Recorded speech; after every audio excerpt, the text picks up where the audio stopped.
This is my third year as a tech chair, and one of the things I would like to do is to acknowledge Jerry Neely. Jerry, back as, I don't know, who's in Jerry's group right here? Great. I'm sure you've had a great experience. Thank you. Jerry is an entrepreneur himself, is a member of the Board of Trustees.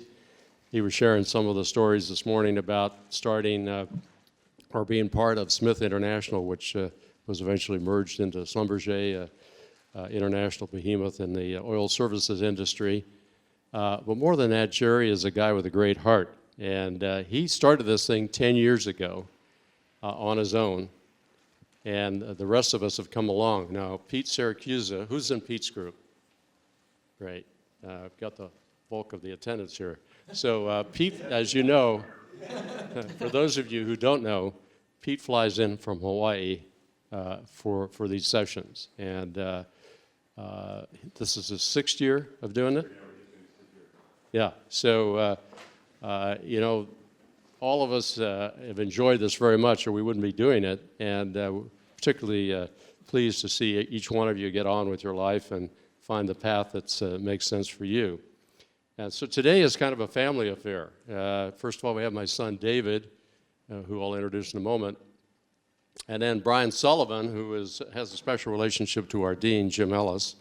You know, and then Dante and his crew, Dante Syracusa, who happens to be related to Pete, his son. So I had the honor, and I didn't expect to be here today because I had a little bit of hardware put into my right hip last week, and I didn't expect to be walking around so well. But so I asked David, my son, if he could run this program, and he agreed to do that. Obviously, every father is proud of his son, and no exception here. David is a guy who spent 5 years in the Navy out of high school, then went on to Columbia with honors, graduated there, worked on Wall Street, was part of a small venture fund in San Diego, has done 2 startups, and has an outfit called Serenity Venture Partners. And so he's going to share with us and chair our meeting, and I'm grateful for that. So David, I'll turn it over to you, and thank you. We're going to have a fun session here, so it is a family affair, and it's an honor for me to be here. Like a lot of you guys might be, I look up to my dad. I've always looked up to my dad, so to be here in his shoes is a great honor for me. What we're going to go through, and we're going to have some fun doing it, is we're going to do some lessons learned. Both Brian and I are going to go through some of our war stories, some of the things that we've learned along the way, and give you guys some color on what it's like to be an entrepreneur, what it's like to be a VC, and how you can look at these deals and really understand the framework of the people you're talking to. Then we're going to actually see a live pitch. You have some very courageous entrepreneurs in the back that are going to put themselves out there and be vulnerable and let you guys see what a live pitch looks like, and that should be a pretty fun engagement. And Brian and I will give some more color on our experiences, and then everyone in here can have some fun interacting with this experience as well and give your guys' color and your feedback so that we can leave here with these guys seeing some extra eyes on this deal, and when they got the fundraise, and they will be successful because they got a really cool company, they'll have a little bit more color on direction. So real quick, before we get started, how many of you guys are going to be entrepreneurs, and how many are going on to corporate? Any entrepreneurs? All right, 3 in the back. Hey, you better, if you're pitching. Right. Eventually. So we have a few people that are going to eventually get into it, but for the most part, you guys are going to MBA to corporate gig. Is that kind of the consensus in the group? All right, so we'll let you know what you're missing and or not missing, and we'll have some fun doing it. So this is what we're going to go through, is what it's like to be an entrepreneur in this session, and then Brian's going to come up and speak as well, and giving you the experiences of an entrepreneur day-to-day life, the lessons learned that I've gone through personally, that Brian's gone through, and the struggles and triumphs that go with being an entrepreneur. And you'll see that entrepreneurship is never planned, it's never predictable, and yet that's the point. It gives you the opportunity to see what life can throw at you and handle it. And so one of the things that I've realized through my experience is this being the primary truth that I've always seen, which is entrepreneurial capital runs out before physical capital, meaning when you give up on your own vision, on your own dreams, is when the company dies. So if you truly follow your dreams and continue through, all the way through, you will see the success that you want to get to. It's only when you give up on those dreams that the capital runs out. So if you really want it, Dante and all the rest, they'll continue to push for it until they get what they want. So that's been my tried and true. It's never easy. It's never predictable. And yet you can always continue forward, and that's been a really great lesson for me in my experiences. As my dad mentioned, here's my background. I started as a rescue swimmer and air traffic controller in the Navy. So unlike you guys, I passed on going to USC and then went off to the Navy, did 5 years in the Navy. And then, through that was my first experiences in business. And I'll tell you a story about one of those lessons learned about how I ended up being in a position to save 4 pilots' lives. Went off to school after that, went back east, was the black sheep, didn't go to USC, went to Columbia. So a little different school environment, but for me that was the right fit. And then after that I went, as I was told, into Wall Street and got a chance to get into the world of banking, investment banking. And if any of you guys have been investment bankers before business school, you'll know what that looks like, but a lot of hours, a lot of logged hours, but a lot of deal exposure. So I got to see what it looks like to create a pitch and actually go out and get investors to come in and do a transaction. So we got to see a lot of deal flow, $626 million in M&A work and $2 billion in capital flow. We're a middle market company, so we focus on $500 million to $1 billion capital raises. So really great learning experience out of college, gave me the foundation. From there, moved back to the West Coast, went to a VC firm, it was a $600 million VC firm, spent a couple years out there as an associate. In that time, I was able to look at thousands of business plans, evaluate them, and really be the sourcing factor for which ones we're going to invest in, which ones we're not going to invest in, and becoming that gatekeeper for that. Gave me an opportunity without actually getting into the arena to actually see what some of those lessons learned. So when you're close enough to see what works and what doesn't work, it's a great opportunity. And then from there, I caught the entrepreneur bug. Sounds like some of you guys will go and do that later on. And when you're around entrepreneurs and their desire to go change the world, it's incredibly contagious. The idea of going out and taking yourself and putting yourself at risk to go make the world a little bit better, in my opinion, is a vision worth chasing. So I caught the entrepreneur bug. I was an entrepreneur in residence at Mission Ventures and started a healthcare company, which I'll explain to you guys in a little bit, and some of the lessons learned. That ultimately became One Health. We were the first HIPAA-secured social network. So we worked with Aetna, Blue Cross, United Healthcare, and it basically gave chronically ill patients a community for them to network together. We lowered healthcare costs. It was successful in being able to actually change outcomes. And because of that, it sold to an insurance company. And then from there, I went on and started my last company, Wildfire. 3 years into it, we raised $4 million essentially. Got to market with a product that was essentially Uber for fitness. I'll talk to you a little bit about that. But through these things, you're logging the hours like you guys have done, and every successful person out there. You can't earn this. You have to actually go out and do it. And so, 10,000 hours, as Malcolm Gladwell says in his Outlier book, is a true statement. Getting out there and getting those experiences, those war stories, end up actually putting you in a position to learn and grow.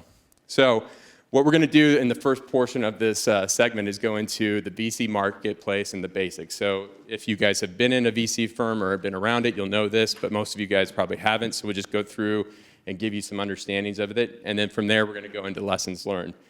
So this is how venture capital works.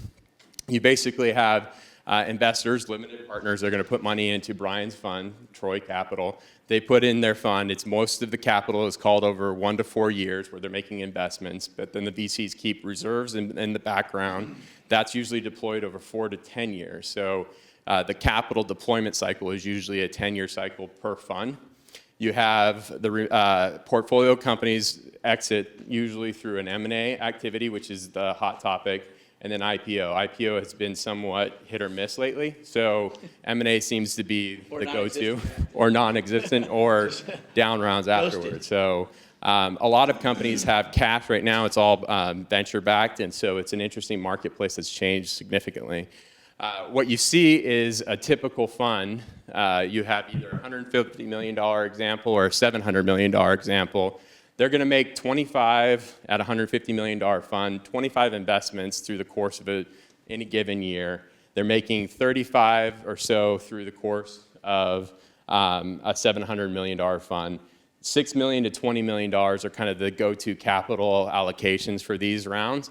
Their target ownership for a normal deal is 20 to 30%, so they're looking for that type of a bogey to get into a deal that makes sense for them for the economics. And as you see why, is when you're dealing with these type of returns, you need to bring back to your limited partner enough capital for it. So if you're factoring in a 3x return, which is what most of these limited partners are expecting these days, then you really need to look at what your exit potential is. And so a 20% ownership and a 3x return, you're talking about a $90 million exit. Or conversely, for a 30% return on a $700 million deal, you're talking about a $200 million needed exit. Now, when you factor in the fact that most of these companies in their portfolios are going to fail, so the average being 75% of companies are not going to be successful, you look at what the actual returns need to be in order for them to get the exit they're needing. So the lifetime value of these funds is really looking for those sweet deals that they can get into, and this is an interesting capital market that we're in. So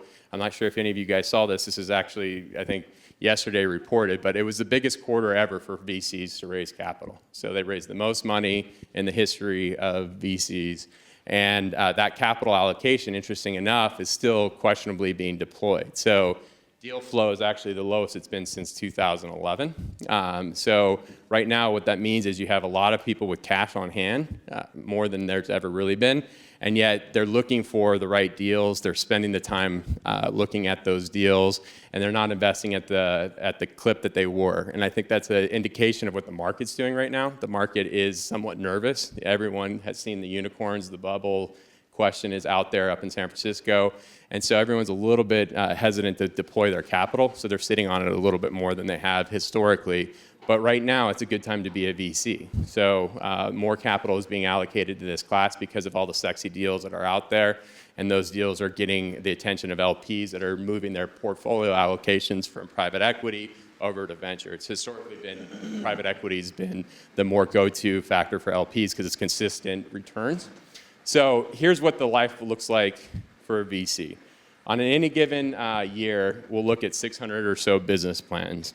So 600 business plans or PowerPoint decks that you'll see here, examples of those. They'll be sent off to us as an associate or a principal or even a managing director. We'll take those in. The ones that make sense, they'll take those and create an initial meeting. It's usually an hour meeting with the managing partner, one or maybe you'll get lucky and get two of the partners in there. In any given year, they'll do 20 or so multiple meetings with these entrepreneurs that they think have actual potential to invest.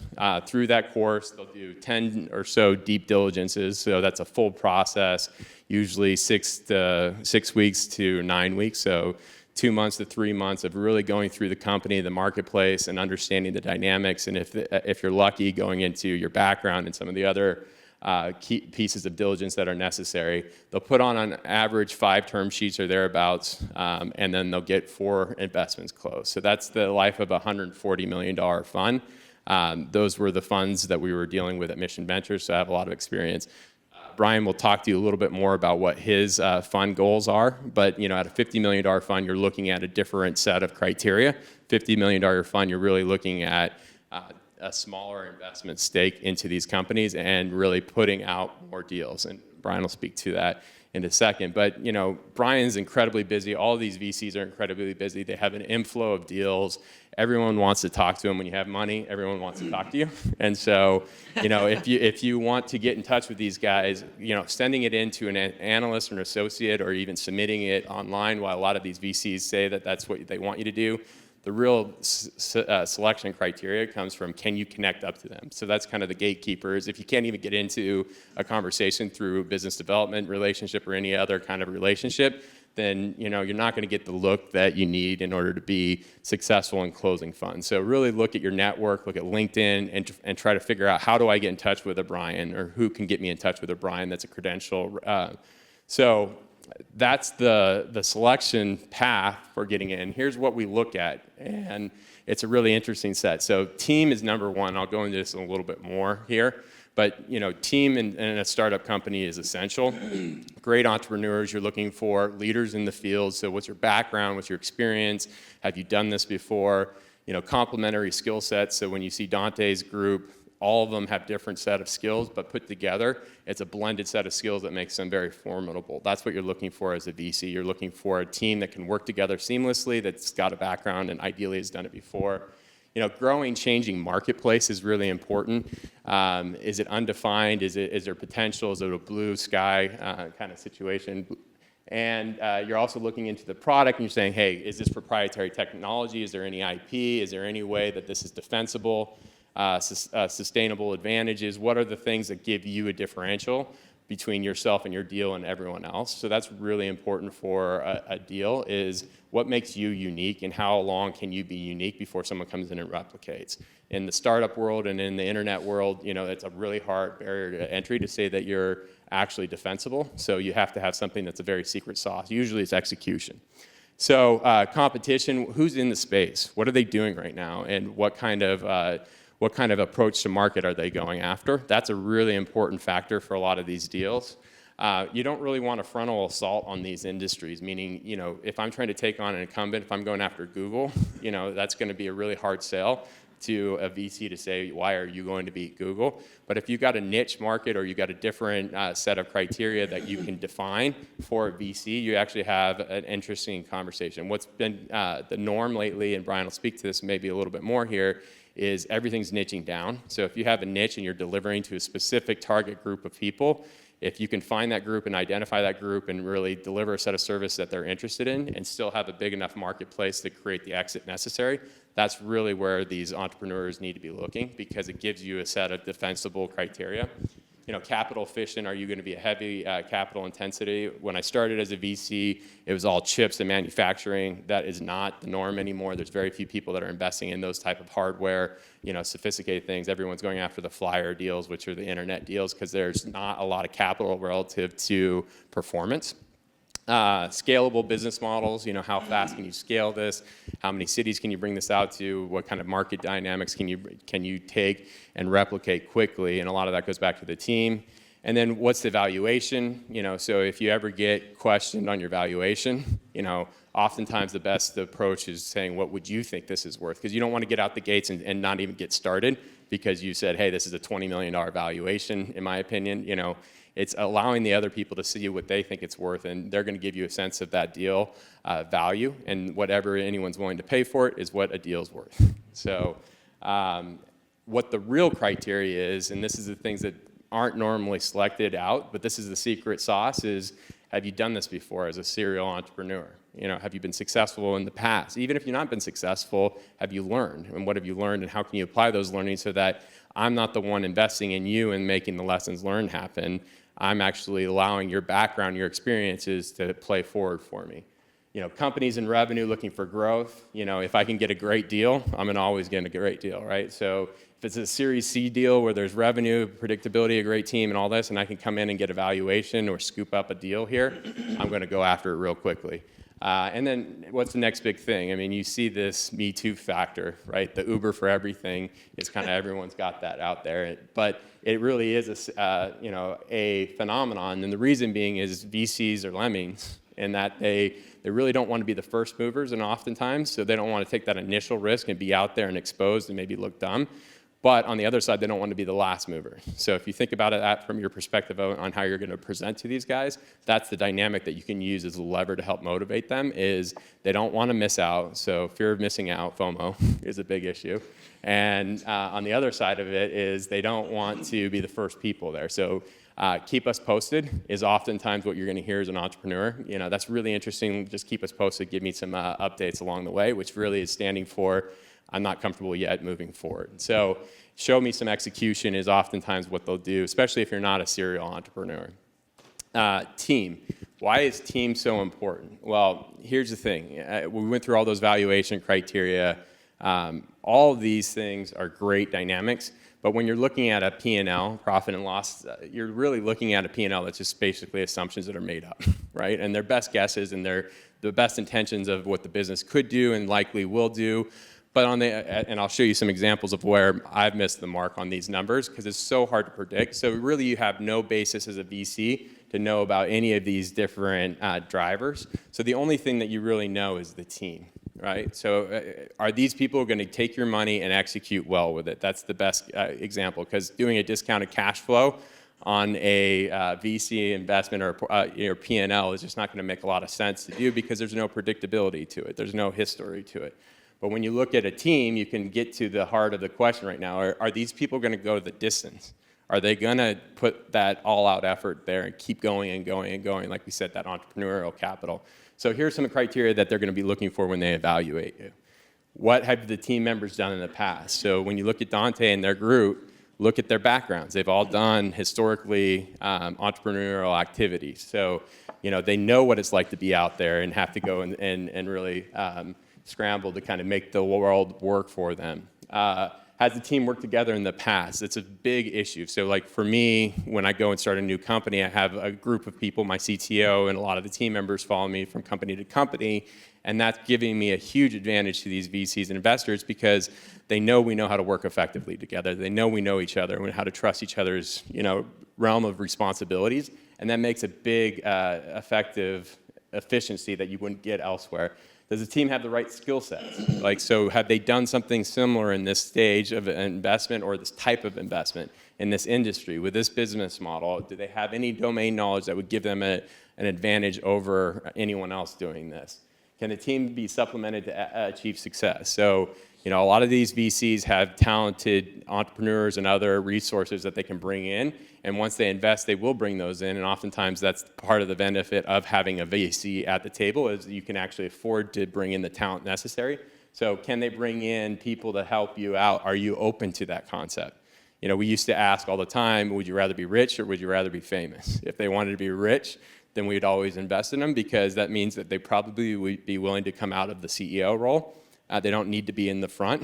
And if you're not in the front and you're looking at the deal of whatever I'm going to do it to be successful, those are the people that we want to invest into, because we know that they're going to do the ultimate right thing for the business. And taking out a CEO and founder is never pretty. Do you have an outsourcing strategy, and is there a way you can be more effective? Augmenting the team, and then are the team willing to step aside, as I mentioned, for professional management? So there's some ways to structure the deals so that you're protected, but always looking at these deals is, if there's someone better than me to run this company, I want them in there doing that, because they're going to get this thing done. Now, here's the reality of it. Oftentimes, no one cares as much as the entrepreneur. So, that's the trade-off a VC's making, is they might put a professional manager in there, but he's doing it for her, or she's doing it for her salary, she's doing it for the equity, and if it fails, she doesn't have a lot to lose, right? So entrepreneurs will go all the way for the deal all the way to the end. So here's the things that are part of what makes a diligence decision for these guys. Extensive due diligence, as I mentioned, it's usually 3 months to, can be even up to 6 months, and I'll tell you a little bit about my deal that I just went through in their extensive due diligence. Collaborative debate, so they have partner meetings every Monday. Those partners will sit in a room and look at the 4 or 5 deals, and they'll, healthy argument over which ones should be invested, which ones shouldn't be invested, and the pros and cons to it. And once they can grab consensus, then they'll make an investment, but it usually has some level of consensus within the partnership, and Brian can actually talk about where they're and how they're making their decisions. Can they find a co-investor? So if you have a deal already that you have a lead investor in, it's so much easier to get the second syndication put together, because there's already proof of concept. As I mentioned, they're lemmings, right? They don't want to be the first out of the gate, but if someone else has already taken the risk, they're definitely interested in that deal, and it gives you a huge advantage. So getting the first guy in or woman in or the VC in is going to be an essential part of really making that company get to the next level. And so if you can get a co-investor, it speeds up the diligence, because you're already packaged diligence and you're handing it off to the next investor group. Is this fitting within their portfolio strategy, or is this opportunistic? So, usually every VC has a thesis. You can quickly find the thesis and put the deal in front of them and frame it from that thesis. But they'll also look at things outside of that thesis, if there's the right serial entrepreneur, right deal, right valuation, all those, criteria that we mentioned. And then obviously consensus, as I mentioned, is, these guys want to trust each other and do trust each other, so those partner meetings become essential for them to make sure that they're protecting the LPs and their investment criteria. So I'll go into right now the lessons learned from an entrepreneur, but one of the things I would like to talk about real quick, and I've been diligencing this, is there's a really interesting fundamental shift that's happening in the marketplace. So everyone in here is familiar with Kickstarter, right? It's a great way to actually deliver a product. If you're familiar with Eric Ries's methodology, he's Lean Startup. If you haven't, read it. It's an interesting book. But basically, the philosophy is do the minimal product that you can put out to market and test the market to see if there's receptivity, right? What Kickstarter is beautiful at is it really is that, right? You can put up a video, you don't even have to make the product, and people will buy it or they won't, and you know instantaneously, is there a marketplace for this product? And if there's not a marketplace for this product, then move on, right? It costs you $5,000 to get a really good video together, and someone might or might not invest in it. What's interesting, if you look at this, and I've been studying it over the last 9 months, is, and it's been 2 years in the making, if not more, is the Jobs Act. How many of you guys are familiar with the Jobs Act? One. All right. A few. So here's what the fundamental shift is before the Jobs Act, only accredited investors can invest into startups, right? So you had to have a hurdle, which is usually $250,000 of net worth or more. You have to make a certain amount of revenue and so forth. There's criteria that you have to be protected under in order to make investments, and anyone that doesn't meet the criteria can't invest. What the Jobs Act did is said, all right, let's take what Kickstarter is doing very successfully and apply it to crowdfunding. It opened up the door for average people to invest. Now, think about that for a second. Before, you'd have to go to an accredited investor. So you go to AngelList, and maybe you tap your network, but maybe you only have one rich uncle. So you only know one rich person in your thing. So you're really hoping that the place where you put it, AngelList, is going to source the investor flow that you need in order to close, right? You're relying on these marketplaces that are crowdfunding to bring in those deal flows that are necessary. Now here's the fundamental shift. Before that, you'd had to go to VCs and angels. Now you can go to average people. So the person can actually put up a deal and allow friends and family to invest in it. And those friends and family don't have to be accredited. So interesting enough, it's 5% or $2,000 of your income. So an average person making $40,000 can put in $2,000 a year into a deal. Up to $100,000 a year is the limit. So think about that. If you're creating a company, you're putting up, a dry cleaning. Average Joe wants to put up a dry cleaning. He goes to his family. They can put in 2,000. You get 10 to 15 of those friends and family putting in the deal flow. You've now sourced and started up your deal in a way that's never been done before. It's going to fundamentally shift the funding landscape because it opens up a new sense of capital. Right now, the limit is at $1 million. So you can raise $1 million a year through this. It's looking like it will be opened up to $5 million. That's one of the upcoming rulings. Yeah, is it? And founders will be able to protect a lot of equity. Yeah, so Brian's got the right point. Is it just gives the founders a lot of power, in a way that they've never done it. So I'm fascinated by this marketplace because it's going to be changing, and there's a lot of opportunity coming down the way in this space. And Brian's already, got his finger on the pulse of it. So with that kind of summarizes some of the VC learnings. Are there any questions, real quick? Yeah. Why does the new crowdfunding model protect equity better than the traditional? Yeah, Brian, do you want to speak to that? Say it again. Sorry. Why does it protect the equity for the founder better than the traditional model? Yeah, and there's a mic right there for you. It should be hot. Oh, it's hot.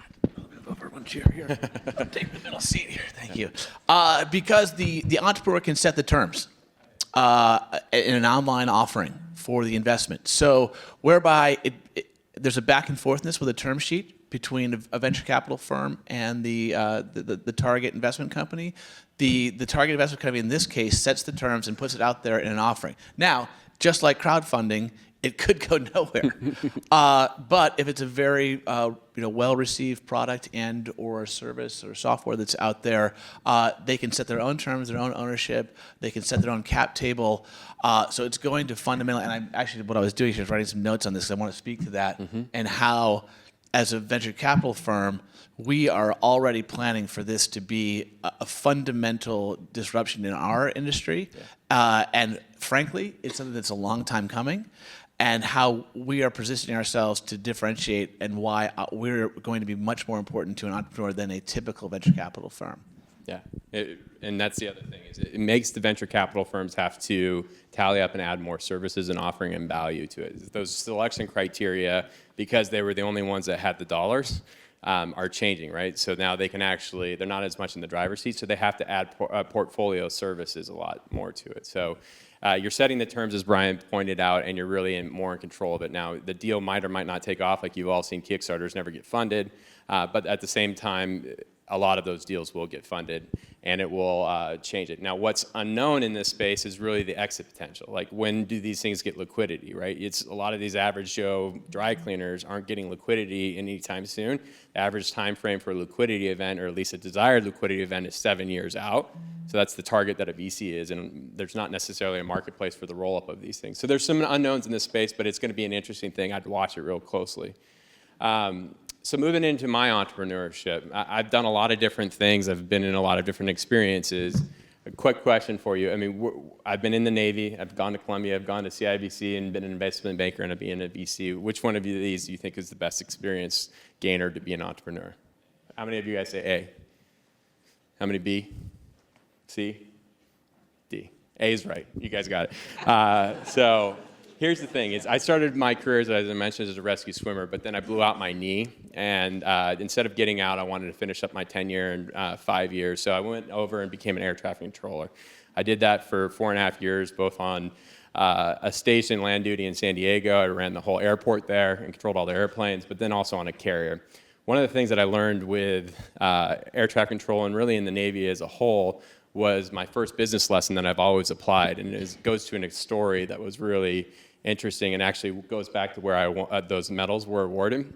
So as an air traffic controller, you're sitting up in the tower, you're up there talking to literally 20 to 30 planes. They're all worth $1 billion, and you're making sure that they don't touch. It's really bad when they touch. So don't let them touch. And so you're always in your mind keeping airspeeds in your head. So an F-18 will overtake a Cessna really fast. You got to move the Cessna out of the way. I mean, there's all kinds of variables that you're just doing the math in your head to make sure that you're controlling the pattern and making sure everyone's safe. And one of the things that I learned as I was training actually an older, more senior person, because in air traffic control, you're plugged in and you're plugged into the person, and if they don't do their job right, you have to step in because you're ultimately responsible. So if they make the planes touch, you're in charge. So you have override capability, and I sat there and I was training this guy, and by all means, he should have been the more successful, more knowledgeable person because he had a lot more tenure than I did. Now, not in this particular airport, so I was a senior person on it, but at 19, I'm here controlling a guy that's 26. So what I learned as we sat there, and there was an emergency on the actual airfield. So when an emergency happens, everything changes. And he sat there, and instead of actually controlling the situation, he just sat there. And I learned my first very, very valuable lesson, which is whatever you do something. Doesn't matter what it is, you can always fix it and improve it and correct it, but just do something. And so make a decision and continue to evolve, but do something, be adaptable, be flexible, be resilient. So, the plane was sitting there getting ready to take off, an emergency vehicle was going across the runway, and 4 pilots' lives were at stake, and he sat there and froze. And so I learned my first lesson, which is just get out there and move. And that's the same thing with entrepreneurship, is it's never going to go the way you want it to. Perfection is just going to be your killer because you're going to sit there thinking you got to get everything right. The trick is get out there, be flexible, be adapt, continue to pivot. And I'll show you some examples of that. The 3 things that I see in entrepreneurship and in life that I think are the most important things for anyone to have is adaptability, flexibility, and resilience. So those things keep people in a place where they're always able to move through any situation and handle it. So let's go through those. Adaptability, and I'll give you some examples. I love this Darwin quote because it's not the strongest of the species that survives. It's the ones that adapt the most, right? So if you're stuck on a mentality or a fixed way of doing things, you will die in this world. And so the strongest are always the ones that can take whatever environments are brought to them and move through them. And some examples of definitions to adjust to different conditions, environments, et cetera. Entrepreneurship is that in the epitome of it. Like air traffic controller, where everything's moving always, that's what it's like to be a CEO of an entrepreneur thing. It's nothing stable. You're fundraising, you're running a business, you're hiring management teams, you're doing all these different jobs. Nothing's ever stable. So it's all about adaptability. So let me give you some examples. The first company I created, you can see as the logos evolve, was really started out as name was Life Embrace. The concept was let's create a directory in the health and wellness space where people can go and get the resources they needed. We found out real quickly that marketplace didn't work and it didn't create the profitability. So we switched over to a concept called One Recovery.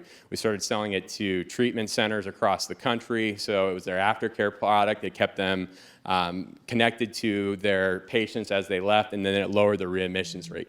We tried to sell that into treatment centers, and we found really quickly that they didn't have the capital or the willingness to pay the necessary funding that was necessary to keep the company going. So we then pivoted once again to One Health and started selling it and found our ultimate marketplace, which was insurance companies, Aetna, Blue Cross, United Healthcare, because they actually were on the line for collecting and holding those dollars. So when you find the pain point of the people and you can solve that pain point, you've actually delivered a value, and that's what we did. But that was 3 years of 3 different business models and 3 different pivots, and that was open and adaptable to the marketplace and the learnings that we heard from what the marketplace was telling us. So that's an example of 3 years worth of my life and continuing to listen to what the marketplace was telling us. In my latest company, which is a fitness company, we started out with the name Passport, the idea being, could you go to every different fitness studio that you wanted to and not have to pay a membership and just really go and be able to work out with your friends anywhere you wanted to. That was the value prop. We started with that name. That name didn't have the receptivity when we did focus groups that we wanted to. The business model was really in a localized environment and not scalable to the level that we wanted. We pivoted to a name that we stuck with, which was Fit In, which is the concept of really allowing you and your friends to go anywhere. And then ultimately we switched over and became and rebranded to a company named Wildfire. We had the founders of Lululemon were on my board, and they basically said, your brand sucks. So when the founders of Lululemon say your brand sucks, then your brand probably does suck. So I went to them and said, okay, let's, yeah, it's exactly. But these are people that know what brand is and know what brand value is and know how to create it and know that there's a cachet to that brand value. So we listened to what they said. We did a lot of work around that, and we rebranded. Now, a rebranding in the middle of a entrepreneurship thing is an incredibly hard thing to do because you're already known as one thing. Your audience already has an experience with you and your brand, and moving to a new one is a hard thing to pull off in the midst of trying to fundraise and doing all the other things. But you do what you need to do to survive, and you do what you need to do to meet the market needs. So that's what we did. That's what the life of an entrepreneur is. It's listening, adapting, and changing, and becoming what the marketplace is telling you to do and what people are willing to do. The second one I told you about was flexibility. So for me, I love this quote, which is sometimes when things are falling apart, they're actually falling into place. So to me, it represents a word providence and seeing what a pattern looks like once it's put together and looking backwards in the rearview mirror. So, a lot of times life feels like it's not working the way you want it to, it's not happening the way you want it to, and it's really in looking backwards that you can actually see that connection and that pattern. And so being open to that flexibility of I don't know what I don't know and things are going to change and I'm going to meet those changes head on and adapt to it. So a definition of flexibility is ready and able to change during different circumstances. Ready and able. That's a mindset and a willingness to be open-minded to I don't know the answers. I'm willing to listen and willing to learn. That's an incredible, powerful state of mind to be in, especially as an entrepreneur. So I'll give you an example. Mistakes I've made. These are my pro formas for 2 different companies, right? So we got to $1.5 million total revenue. That says 17 million if you can see that. So, that was the lesson learned. We raised $16 million for this company. We brought to market something that was really powerful and something that was ahead of the space.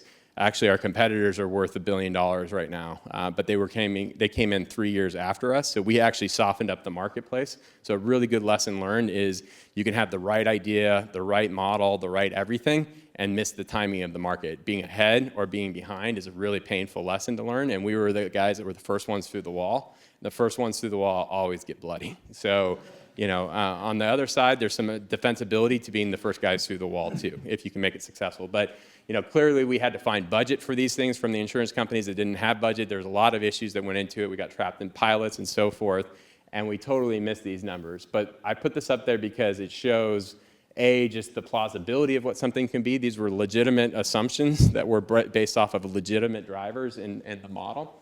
And yet also the fact that things change. So what does this mean to me and what does this mean to you guys? As a VC, once again, they're betting not on your numbers because your numbers, even the best ones, aren't right? So, and I'm pretty freaking good at what I do, and I still miss these numbers. And yet they were able to see through it and see the resilience that I was going to bring to the table and adaptability. So numbers can be changed and be missed, and yet the continuation of that drive forward towards that ultimate goal is what they're investing in. Wildfire, in my last case study, and this is funny, I presented last year, actually almost a year ago to the day, at UC Irvine's Business School, an hour and a half presentation. This is just 45 minutes, but I showed them these numbers, and this was our 14 numbers. And 14, it took us an extra 9 months to get our beta out to market to a place where it was really receptive by the marketplace. So when I presented this to them, it was 2015, and this was our 2015 budget. Now, a little ambitious, as you can see. What we ended up getting to when we crossed November timeframe was $200,000 of reoccurring revenue. Our first year was $2.5 million run rate, and we would have crossed at December year end $3.5 million. We were adding about $100,000 of revenue a month. So while I missed the numbers, they weren't that far off. They're a lot more accurate. That's the benefit of learning. You just get better at this stuff. But still, you can see there's a delta discrepancy here. Things take more time. Nothing happens the way you think about it. Keep your cash on hand because it's going to be necessary as you go forward, because it's going to be more expensive, take longer, and so forth. So those are really painful examples, and yet great learnings. And this is why a VC likes this, because when you go and say these lessons, they know that you're going to do it better and better and continue to refine it. So the last one, and then I'm going to hand it over to Brian here to take it to the next level, is the art of being resilient. So success is going from failure to failure with no loss of enthusiasm. One of my team members, a guy, Mike Sherbakoff, brought that quote to me, and he was saying to me, he's like, look, I've seen a lot of different leaders and a lot of different entrepreneurs, and I've never seen anyone continue to be as enthusiastic after as many different things go wrong as you have. And so that was something that I took to mean, what a great entrepreneur is, as Winston Churchill said, is someone that's just going to continue to drive forward and continue to do whatever it takes to be successful and not lose hope, not lose the desire to continue to push forward and meet those needs. So what that looks like for me in the art of being resilient is life is hard as an entrepreneur. I mean, I left, I'll give you an example for my first one, 2007. You guys are MBA students. What happened in 2007 and 2008?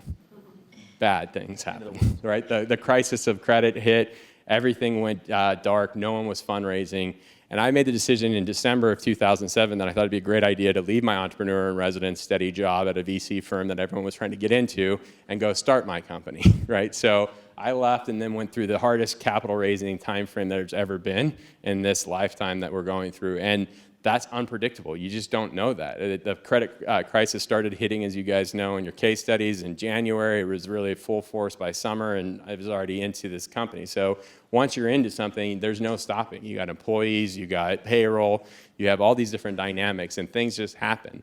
And it was funny. There's an actual specific point where that was me with my head down. It was summer of 2010, and 2 years after just scrapping by angel dollars and other things, I got to a place where we finally, after literally with 63 presentations to VCs, we got one that was moving forward and finally got them on the hook to do it. And then all of a sudden I had a co-founder, which out of nowhere, when deals happen is when you see all the problems. People come forward and they want their needs met. So at that deal point, him and I had somewhat of an estranged relationship, because sometimes that happens in startups.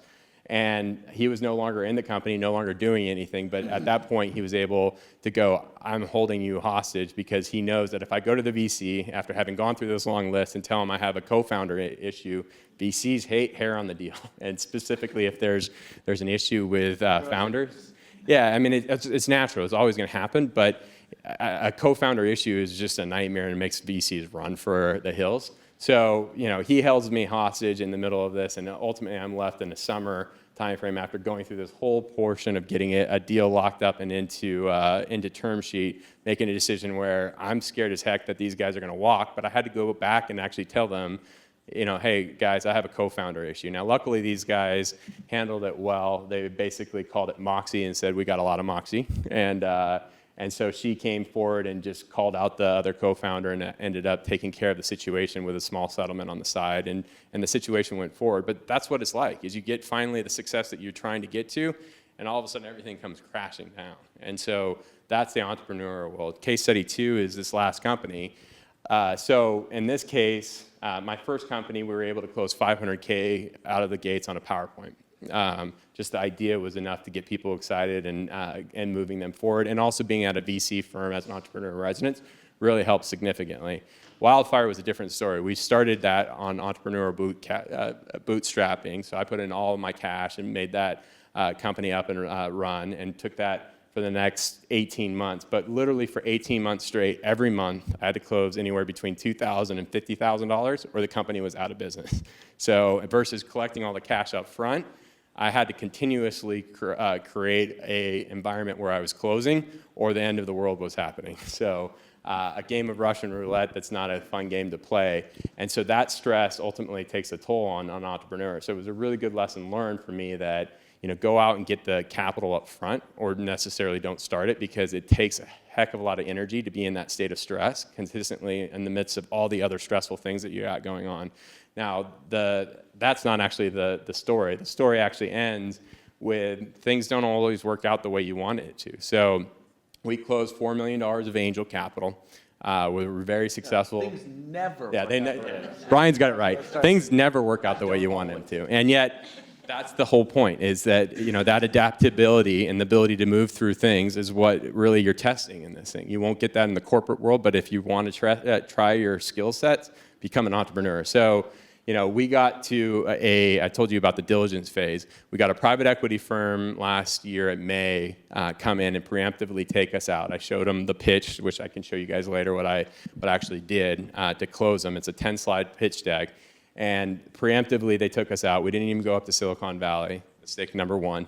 Always get a marketplace and some frenzy going on with multiple different potential buyers. So we didn't do that. They took us out. They locked us up. So May through August, we had no additional capital coming in and no ability to go out, because once you're into a term sheet, you're locked up from the ability to go and syndicate and go talk to other people. And then they ended up putting in the first bridge capital, $1 million. The term sheet documents got all done from August through September. $100,000 worth of documents were created. All my board members, and these are very sophisticated, very talented board members, of which my dad was one of them, but a lot of people that are very deal savvy were on the board helping me negotiate this deal with this private equity group.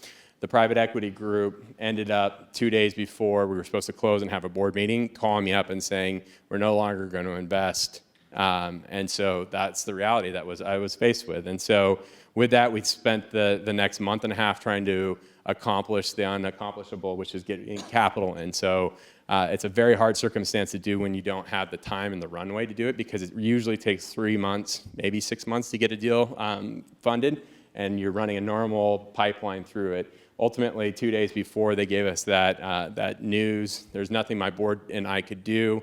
We spent the next month and a half trying to get capital in, had an angel round almost put together. Ultimately, that didn't happen, and the board made a governance decision that the liability of the company at its current state made a lot more sense to put it into a receivership process. So it was a very painful lesson, because once again, all my capital, everything I have in life was put into this company. And yet no regrets because of that opportunity to go through that experience and learn that. So we put the process into that, and that was November of 2015. So November of 2015, we had just crossed $200,000 of revenue a month. We had done that in a year's time frame. We had grown from San Diego in a year's time through all of LA and Orange County. And we were poised to go nationally. It was a $12.5 million term sheet. I had a deal with Lululemon where I was the employee wellness, so they were going to literally roll us out nationally. The competitor that we were going after is a competitor called ClassPass. They had gotten funded by Peter Thiel, $12.5 million, and then subsequently, within a year, they got another $40 million. So those were the stakes. They're a billion-dollar company, and we had a very good shot at taking them down, and unfortunately, it just didn't play out that way. So entrepreneur capital runs out before physical capital. Physical capital ran out in November. Through the course of the last 6 months, I've been working on potential outcomes for a licensing deal, and we'll see how that plays out. The point I tell you this is the worst case scenario, right? Is a situation where you put all your capital into something, you put 3 years of your life into something, and it ultimately doesn't work out. You end up a little bit like this. That down and out syndrome is a hard place to be, and trust me, I've been there a couple times now. But here's the situation: it's just not that bad, right? I mean, I have now job offers, I'm consulting, and life moves on. And the worst case scenario is I put myself out there, and I wouldn't ever take that back out. So the worst case scenario, if you do become entrepreneurs, is you end up learning stuff. You can apply that to the next level of lessons and really take those lessons and become more valuable for it. I'm getting paid and offered more money now than I was before, and it was really because people have seen that tenacity and the learnings that go along with it and want to pay for that. So, worst case scenario, you're going to end up in a failure, and a failure is not really a failure because you've learned, grown, and gotten better at it. So that's my story. Now we get to move on to Brian.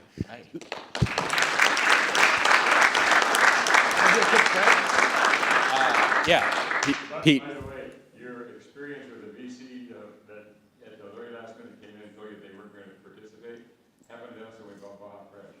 We had PE Capital funding our whole due diligence process, and they were committed to invest with us to buy Baja Fresh. 2 days before the closing, they called us up and said they had a board meeting that they were going to make any rest of investments. That's However, exactly. We had experience with other VC firms, and who knew us, and they came right in and picked it up. So Yeah. it's the old story of you never know what's going to happen. Make sure you keep your powder dry. Yeah, powder dry is a key to this. Cash is king, as they say, and that's the reason why. And it's very predictable. And here's the lesson on that is we went to a private equity firm because we were taken out. These guys are not like Brian. They're not entrepreneurs. They're not people that have been in the VC space and are used to those risks. They're used to discounted cash flows and predictable revenues, and things change on a daily basis. That scares the heck out of private equity group. And so go to the right sources of capital that know the business that you're going to get into, and that's a perfect segue into Brian. David, if I may just, if you don't mind. Yeah. Yeah, I was on the board with some, like David said, some real talented guys. Yeah. They were so positive, this group, that they wanted to preempt the field and had, the board talked about, well, shouldn't we go back and, look around, and in April, I think it was, we said, let's go.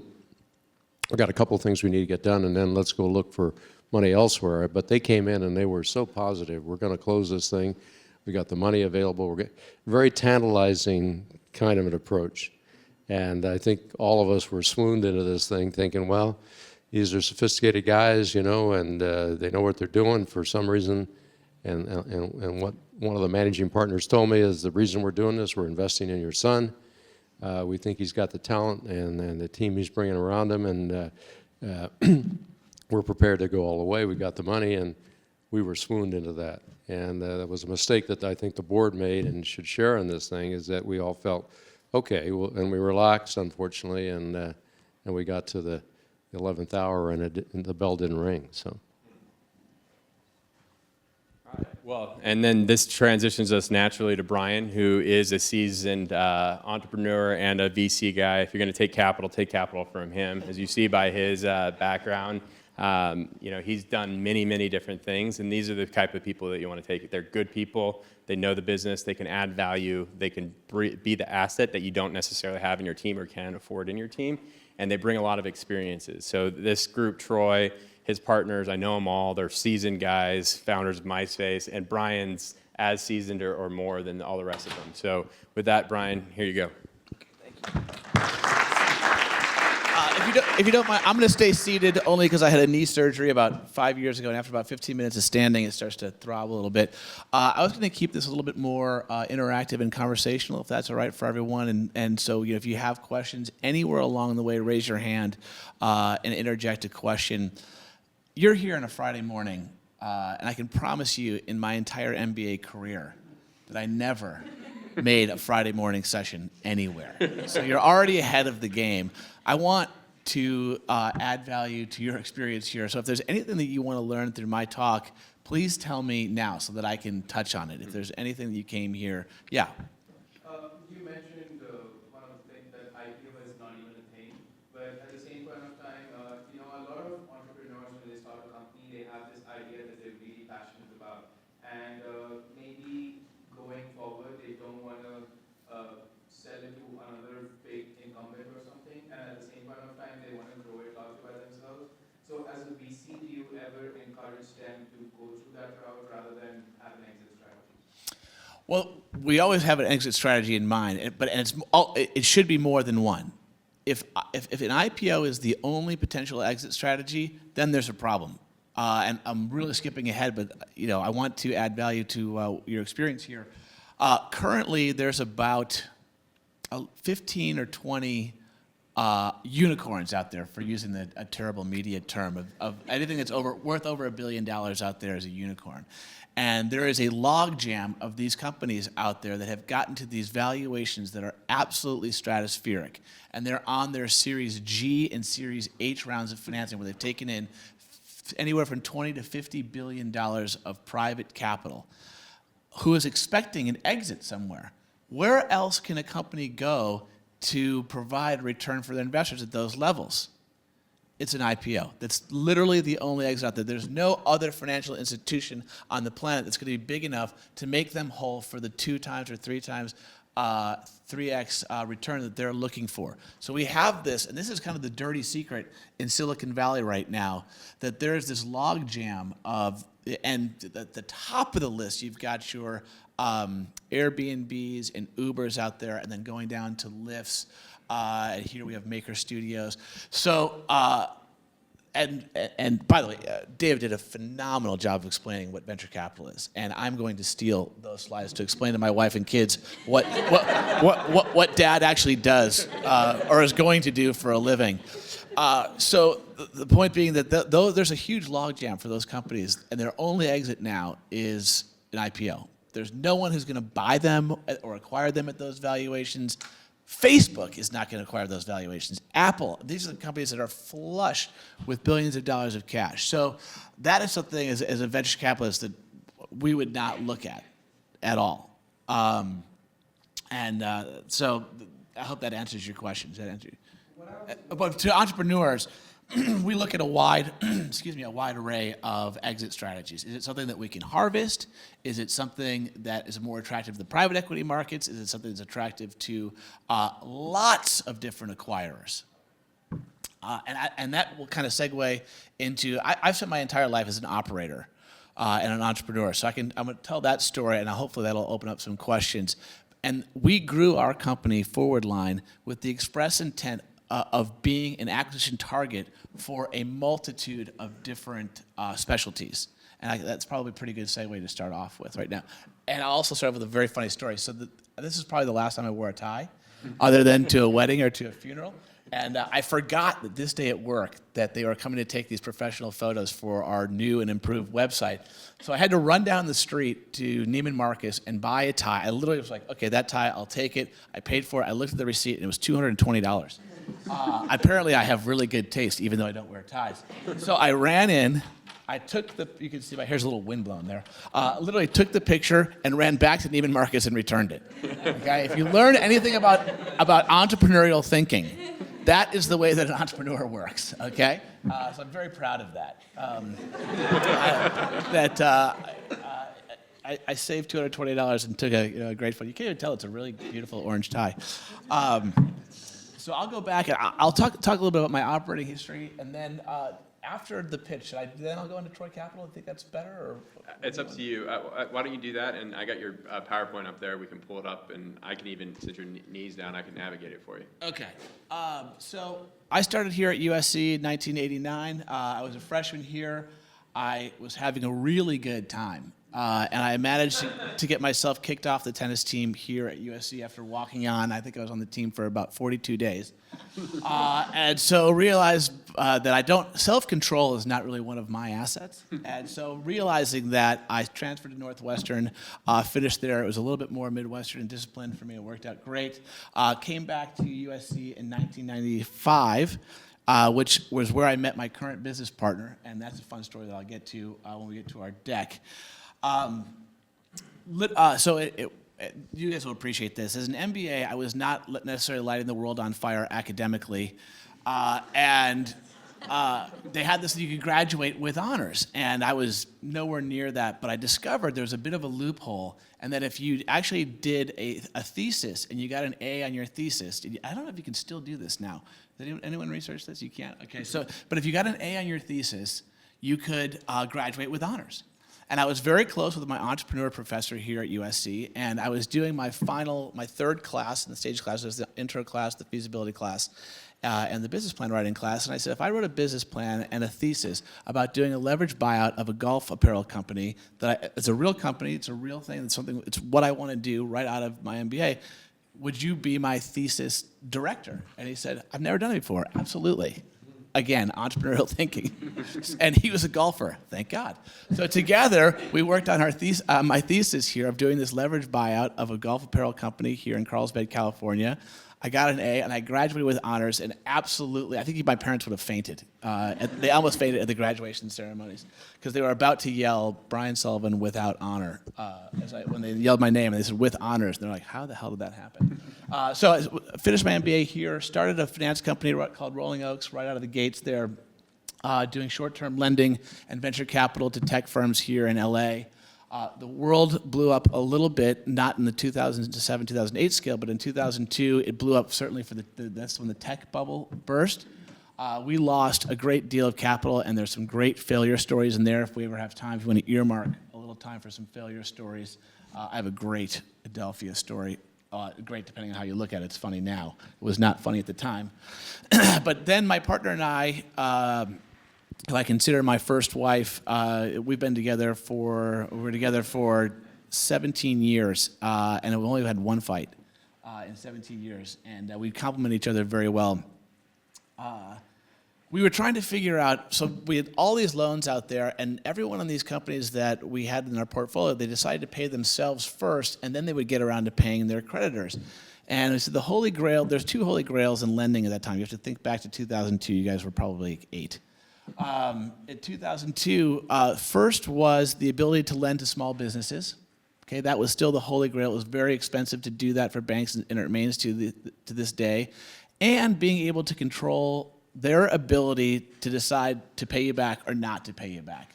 There were no systems in place. An entrepreneur could borrow money from a bank, and if they did, they could pay themselves, they could buy cars, they could do whatever they want in their businesses. And then, if they missed a payment or two, the bank was kind of on the hook for that, and they would take losses. Now, they do everything they can to mitigate that, but we were an alternative lender and had less, we took on more risk, but still needed to do this, what we call cash control lending. So we came up with this concept of lending to small businesses online, whereby they could come online, we would lend money to them in small amounts, and then collect it via their credit card sales.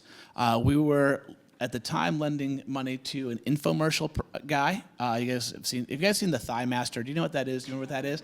Okay, so this guy was the inventor of the Thigh Master. And he is known in the direct marketing world as the Lord of the Thighs. Literally, I can't make that up. And he was lending money to other infomercial companies whereby they needed to buy media space, so those 30-minute blocks that you see on television. He would test their infomercial, and if it tested above a certain rate, he'd buy them $1 million or $2 million worth of media space, and then as soon as those credit card sales came in for the fishing lure or the hair product or the cooking product, 105% of those sales would come back in 30 days directly to him through the credit card processing system. Okay, so he got his 5% in 1 month. You guys are MBAs, you can multiply that and tell me what the interest rate is there. What is it? 5 times 12, 60%. So he's making 60%. I know the answer. Yeah, geez. A Navy man, a midshipman would for sure, certain.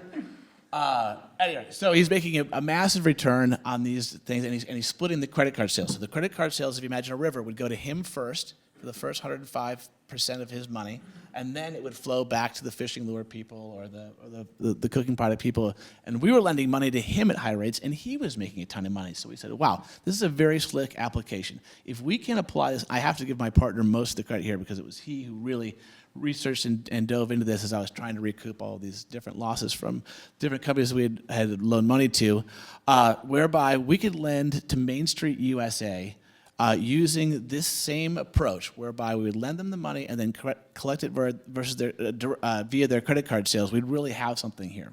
So in 2004, we opened our doors. We were originally called Merchant Finance Company, and then we realized that you can't really trademark a name that says exactly what you do. You can't be bank who lends money. So we eventually changed the name to Forward Line. And so the way that this company worked is that, a typical example is like a dry cleaner. A dry cleaner would borrow maybe $30,000 to replace his rack system or to use his first store as collateral to open his next store. As soon as that money, he would apply. In those days, he'd apply and probably get approved within about 3 or 4 days, and then get his money in about 10 days. Still very fast at the time. And so as soon as he got his money, then that money would, every time he had a credit card sale at his terminal, 4% or 4 to 6% of that sale would go directly to us electronically. 2% would go to Visa and MasterCard, and the rest would go to his merchant bank account. Very slick, very cash flow friendly product. So if you imagine if he's a dry cleaner and he's borrowing $30,000 from the bank, he probably has a 2-year term and he has a monthly payment, right? So depending on the cycle, in the summertime, maybe he has a lot less dry cleaning than he does in the wintertime. And so, but he still has that same $2,000 or $5,000 payment at the end of the month. And it hurts his cash flow. Whereby this loan fluctuates the payback up and down with his sales. So it was a very well-received product on Main Street USA to those who understood it. And that's a very big distinguishing fact because we were the first people to do an online loan. The only other people, to merchants, to Main Street merchants.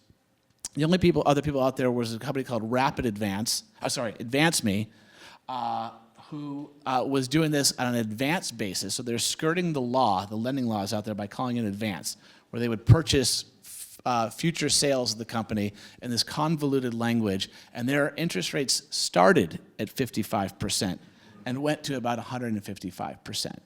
But to a Main Street merchant who needed to borrow $10,000, it didn't matter if they paid $2,000 in interest. They needed that oven today, or they just got their liquor license and they had to pay it within 15 days. They finally got the permit to build out their bar and their restaurant. So it was meaningful money. It was worth it to them to pay $2,000 of interest on a $10,000 loan that was only 6 months because of the immediacy of the event and the lack of access to capital through their traditional local bank. Even regional banks typically will not go down that low for a $10,000, $20,000 loan. So our typical portfolio, we've got on any given day 10 to 20,000 borrowers now. That the average size loan is about $30,000 to $35,000. It works in the way that I just described to you. Only now they apply, they get approved within about 45 seconds. We started with an algorithm that we built on Excel, literally. I can't make up either. And now we have this massively complex algorithm that we've built on. We've had outside contractors come in. It pulls about 1,200 pieces of data on any given borrower in about 30 seconds, and so they're approved within 45 seconds, and they can get funded that day if they're organized, but typically it's about 2 to 3 days that they get funded. So it's a very fast product, still very efficient. We have stayed private the entire time, and David touched on how being a first mover isn't necessarily always an advantage, because we did go through the wall first. And did a lot of research, and we started in 2004. Our big competitor, a company called On Deck Capital. Has anyone seen their ads or been hit by? So On Deck came on the scene in about 2008 with no experience in merchant lending whatsoever. Their Series A, just on a deck, received $20 million in venture financing at a $100 million valuation. I'm going to skip ahead. They ultimately went public at a $1 billion valuation, which we used when we sold the company to the private equity firm that bought us. They said, hey, here's what On Deck is doing. We're profitable. They've never been profitable. The emperor has no clothes. We have had a default rate that never went above 6%, even in the depths of the recession. So we're obviously better. We used their valuation. We got the same metrics that they got in our valuation when we got purchased by a private equity firm in August. And their stock has since gone from $25 a share when they went public. It's down around $7 right now. And we haven't even had a bad credit cycle yet. You have to understand, since 2008, the credit cycle has only gone up. It was joked by the secretary of the small business, the SBA, said that right now anyone can base a credit algorithm on the favorite band of the borrower, fund them, and still make money. It's a crazy credit cycle we're in. I'm actually one of those people who's hoping for a downward credit cycle right now to shake out. There's a lot of nefarious players in our industry. Have you guys heard the term fintech? financial technology. So that term only came out about 5 years ago. Okay, so I guess we're now considered, I guess, a godfather of the fintech world. Very slick term, extremely hot space. If there's another bubble to burst, it's the fintech space. Have you guys been hit by SoFi for lenders? A company I did not get to invest in. I wanted to so badly as soon as I saw them at our first conference. Great company. SoFi is in our industry. Prosper is probably another one. Lending Club, Lending Tree, Lending whatever. I mean, there's so many of these out there. That is the nature of my business. And so, as I mentioned, I sold in August of 2015 last year. And I wanted to give you guys, if you have one takeaway from this, it is write down your goals. Yeah, so when I was 20, I went to are you guys familiar with what YPO is, Young Presidents Organization? Ever heard of YPO? Okay, great. So I got to go to a YPO conference that was just for children of YPOers with a specific interest in entrepreneurship. And the speaker had us write down our 5-year, our 10-year, and our 20-year goals. And I thought, this is stupid. I'm 20 years old. My first goal is to get through this and get a drink tonight. Because I see this great-looking girl over here, and we're going to figure this out. But I said, okay, so what am I? I'm 20 years old. I'm a sophomore or junior in college. All right, so by 25, I want to have my own company. By 40, I want to be, wait, what was my goal? So I did. By 25, I wanted to have my own company. By 30, I wanted to be qualified for YPO. And by 40, I wanted to be the coach of my son's Little League baseball team. Those were my 3 goals. And retired. And retired at 40. So I wrote them down, and the speaker made us all share our goals with everyone else. I was like, ooh, maybe I should have thought a little bit more about this. People are like, well, I'm going to first have my first company do this, and have these very elaborate goals, but these were my goals. Sure enough, I graduated from my MBA when I was 25, when I'd started my first company. I was invited into YPO just after my 30th birthday, when we had started merchant finance company, which is now Forward Line, and we'd received a lot of. At those days, if you had attracted enough venture capital or any kind of interest, or you had a burn rate that was over $1 million, we had a burn rate that was over $1 million at the time a month. That qualified you for YPO. So here we were, churning out millions of dollars in loans a year, and somehow that qualified us for YPO. So I made it into YPO at age 30, and I sold my company at age 43. So I missed the last one by 3 years, but I was completely retired and happy at 43. And I somehow got talked into the venture capital world. So the point here being is write down your goals. Seriously, with a brother, a friend, a spouse, a parent, write down your 5-year, your 10-year, and your 20-year goals. I've had my students at USC do this every time I teach a class, and without a doubt, when I see them at football games, when I see them in Santa Monica working for tech companies, or I see them starting their own companies, that's the first thing they mention. They go, I hit my 5-year goal, or I missed it by 1 year. So it's literally the first thing. I ran into a former student yesterday in Santa Monica, and that was the first thing she said to me. So write down your goals. That's the most important takeaway right here. Now, do you have questions on Forward Line before I go on to the venture capital world or anything? Yeah. So you mentioned fintech. 2 of us are in a class that was offered for the first time this semester about fintech. It's almost more overused term than unicorn. Almost all of the companies you mentioned, we've had as guest speakers in our class already. Oh, great. So it's this huge thing, Realty Mobile, SoFi, all the lending Oh, yeah. and trees and everything like that. They've come and spoken to our class. Well, see, a lot of the companies are our partners as well, because we refer leads back and forth. So I want them to succeed as well, and I want the best to succeed, and I want the second tier, and there's a lot of 3rd, 4th, and 5th tier really nefarious lenders out there to be completely wiped out in either a regulatory cycle or a credit cycle. Now, a credit cycle might be catastrophic to the United States because we're finally back on our feet here, barely. I'm not sure how stable the ground is. However, it's such a popular. Does anyone know why the fintech world is so popular right now? Why? Also because there are so many so many people and so many entrepreneurs who are coming out with new ideas, but at the same point of time, they're not. The VCs have the money, but they don't want to invest as much in these ideas, and it's easier to get this capital.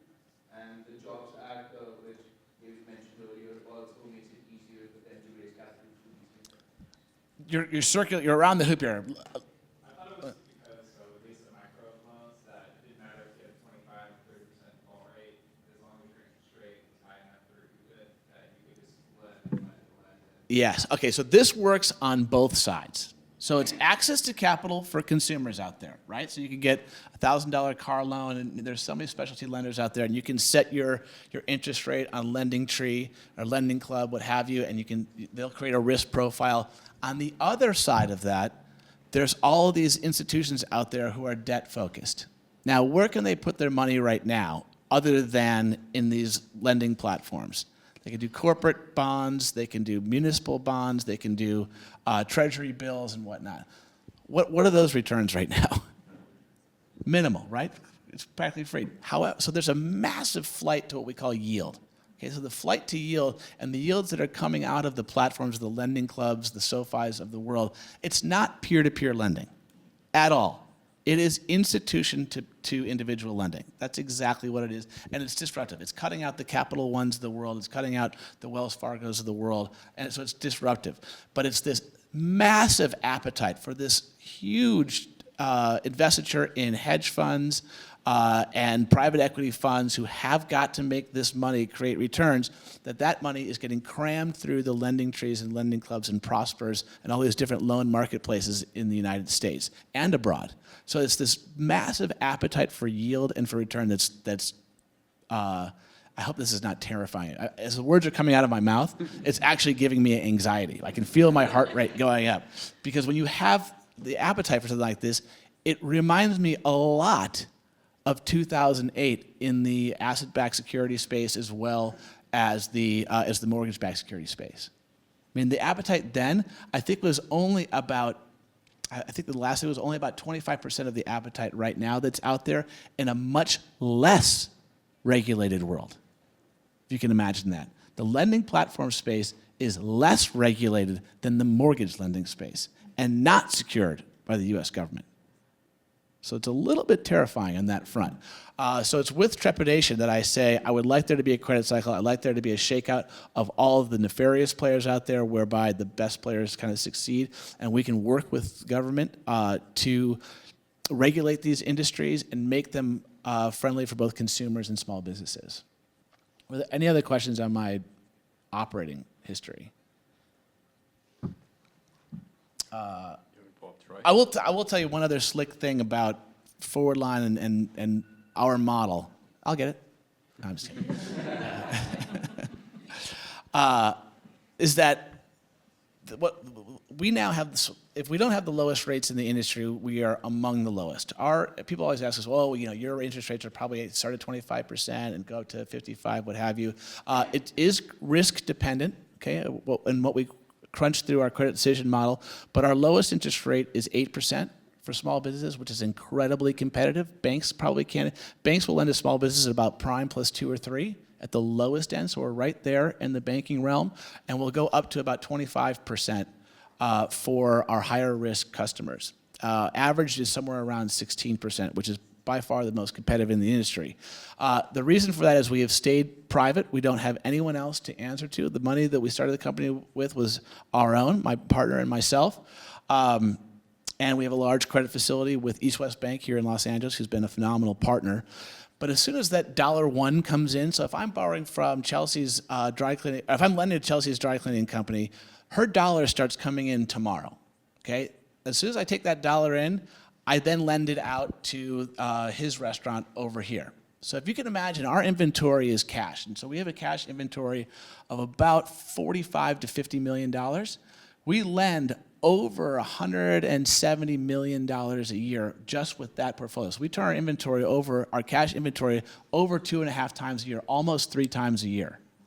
So at 8% return, which sounds extremely meager given that our cost of capital is about 4.5%, but we turn that over almost 3 times, we're doing a 24% return on our lowest interest rate and providing a great service for the backbone of the U.S. economy, which is the Main Street small business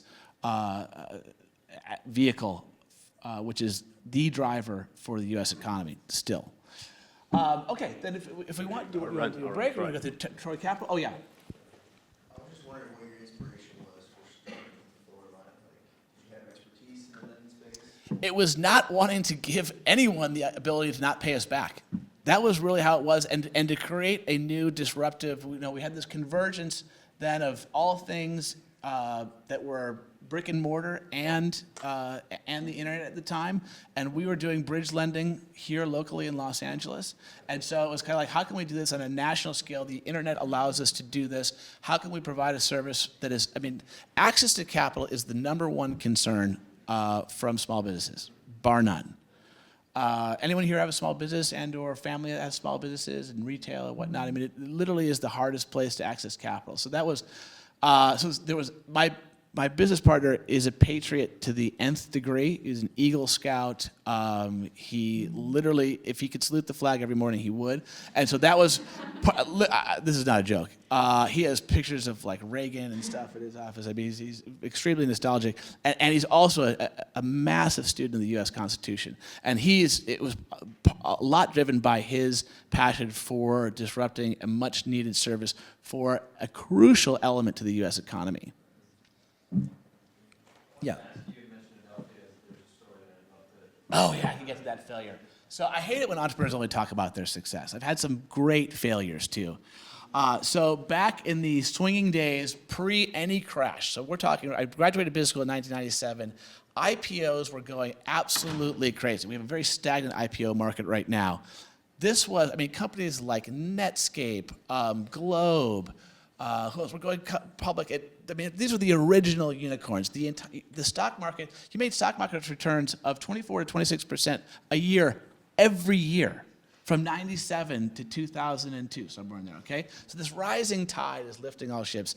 I was doing some bridge loan to a tech company that was doing remote advertising for the cable industry.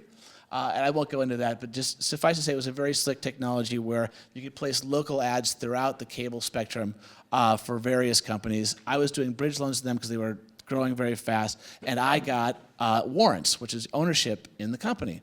The company eventually sold to Adelphia, which was a huge success. This is great. I had made a ton of money already on the interest because they're paying me 2.5% a month on a couple million bucks that I was bridging them different rounds because they were going through Series A, Series B, Series C very quickly. So it was a kumbaya, holding hands. Everyone loves each other. This is fantastic. Is anyone familiar with Adelphia? So Adelphia was the second or third largest cable provider in the United States. They were based out of Pennsylvania. They were owned by the Regas family. John Regas, who was the founder, he started out as a theater owner back in the 50s or 60s, was an extremely religious guy, so much so that on his cable networks, which is a third of the United States, he would block anything over a rated R. So and not to be too tawdry, but your Skinamax stuff, your Red Shoe Diaries, anything that was of a softcore nature. I'm sorry to be so graphic, but he would block. He'd block. If you had Adelphia cable, you could not see anything more lascivious than a rated R movie on his cable networks, regardless of whatever providers you paid for, HBO, Cinemax, what have you. So that's how moral he was on the one side. On the other side, he and his sons embezzled over $2 billion from the company to decorate private airplanes and buy second homes and pay themselves, to which they were eventually caught, went to jail. John Regas died in jail, but the company went completely bankrupt. So back to me, the most important person here. I had $12 million of stock in Adelphia when they bought this company called what was it called? MediaNet. And so here I am, 25 years old. It's like the third deal I've ever done, or third company I've worked with. I have a $12 million return. I have professors who told me that I couldn't pass corporate finance here at USC, which was a little true. And I've made $12 million now on paper at this time, right? I'm picking out the interior to my plane at this point, right, at 25. Then all this legal the stuff goes down. Turns out the founders are literally treating the company as their own personal slush fund. They go to jail. The company goes bankrupt. I lose $12 million in a day. Now, you've never lived until you've lost $12 million in a day. I was ready to retire. I was ready to tell my parents to stop bugging me about getting a job. I literally had my collective middle finger up to the rest of the world at the time. And a friend of mine who was a business school friend of mine had told me about collaring stock and or selling some restricted stock whereby I could get some money for it at 40% discount, but at least liquidate some of that. I'm like, you're crazy, man. This is, rising tide lifting all ships. This world's never going to end. This is amazing. We're flying privately. And so that was a huge lesson to, take money off the table when you can. And now that I have 4 kids, you can bet I'm taking a lot more conservative approach. But that was a massive failure. I had the opportunity to sell at least half of it, scrape $4 or $5 million off the table, still have a decent holding of it going forward. So that was a tremendous failure. And I did a lot of talking with friends saying how great this whole deal was, and had to go back and explain that we're not going to Vegas privately. It's back to Southwest and back to the $5 tables. Okay, so do you want to take a quick break, or do you want to do? I think we'll go for another 10 or 15 minutes to just hit this up. Yeah, take a quick break, because I'm going to use the restroom as well. Yeah. So, as I mentioned, I was retired in August of last year, and not really looking to do anything but surf. And literally, as soon as the money hit my bank account from the sale of my company, I booked a heliski trip and did that. It was a lifelong dream, and thank God I waited till I was 43 to do it, because if I had learned what heliskiing was in my 20s, I would never have amounted to anything other than a ski bum. And so, but one of my classmates at USC is a guy named Josh Berman and Krista Wolf. The 3 of us were kind of a merry band of brothers at the time. I always knew that I was either going to go into some kind of either apparel and or finance company that I was going to start in one way, shape, or another, and they were looking for something more on the internet.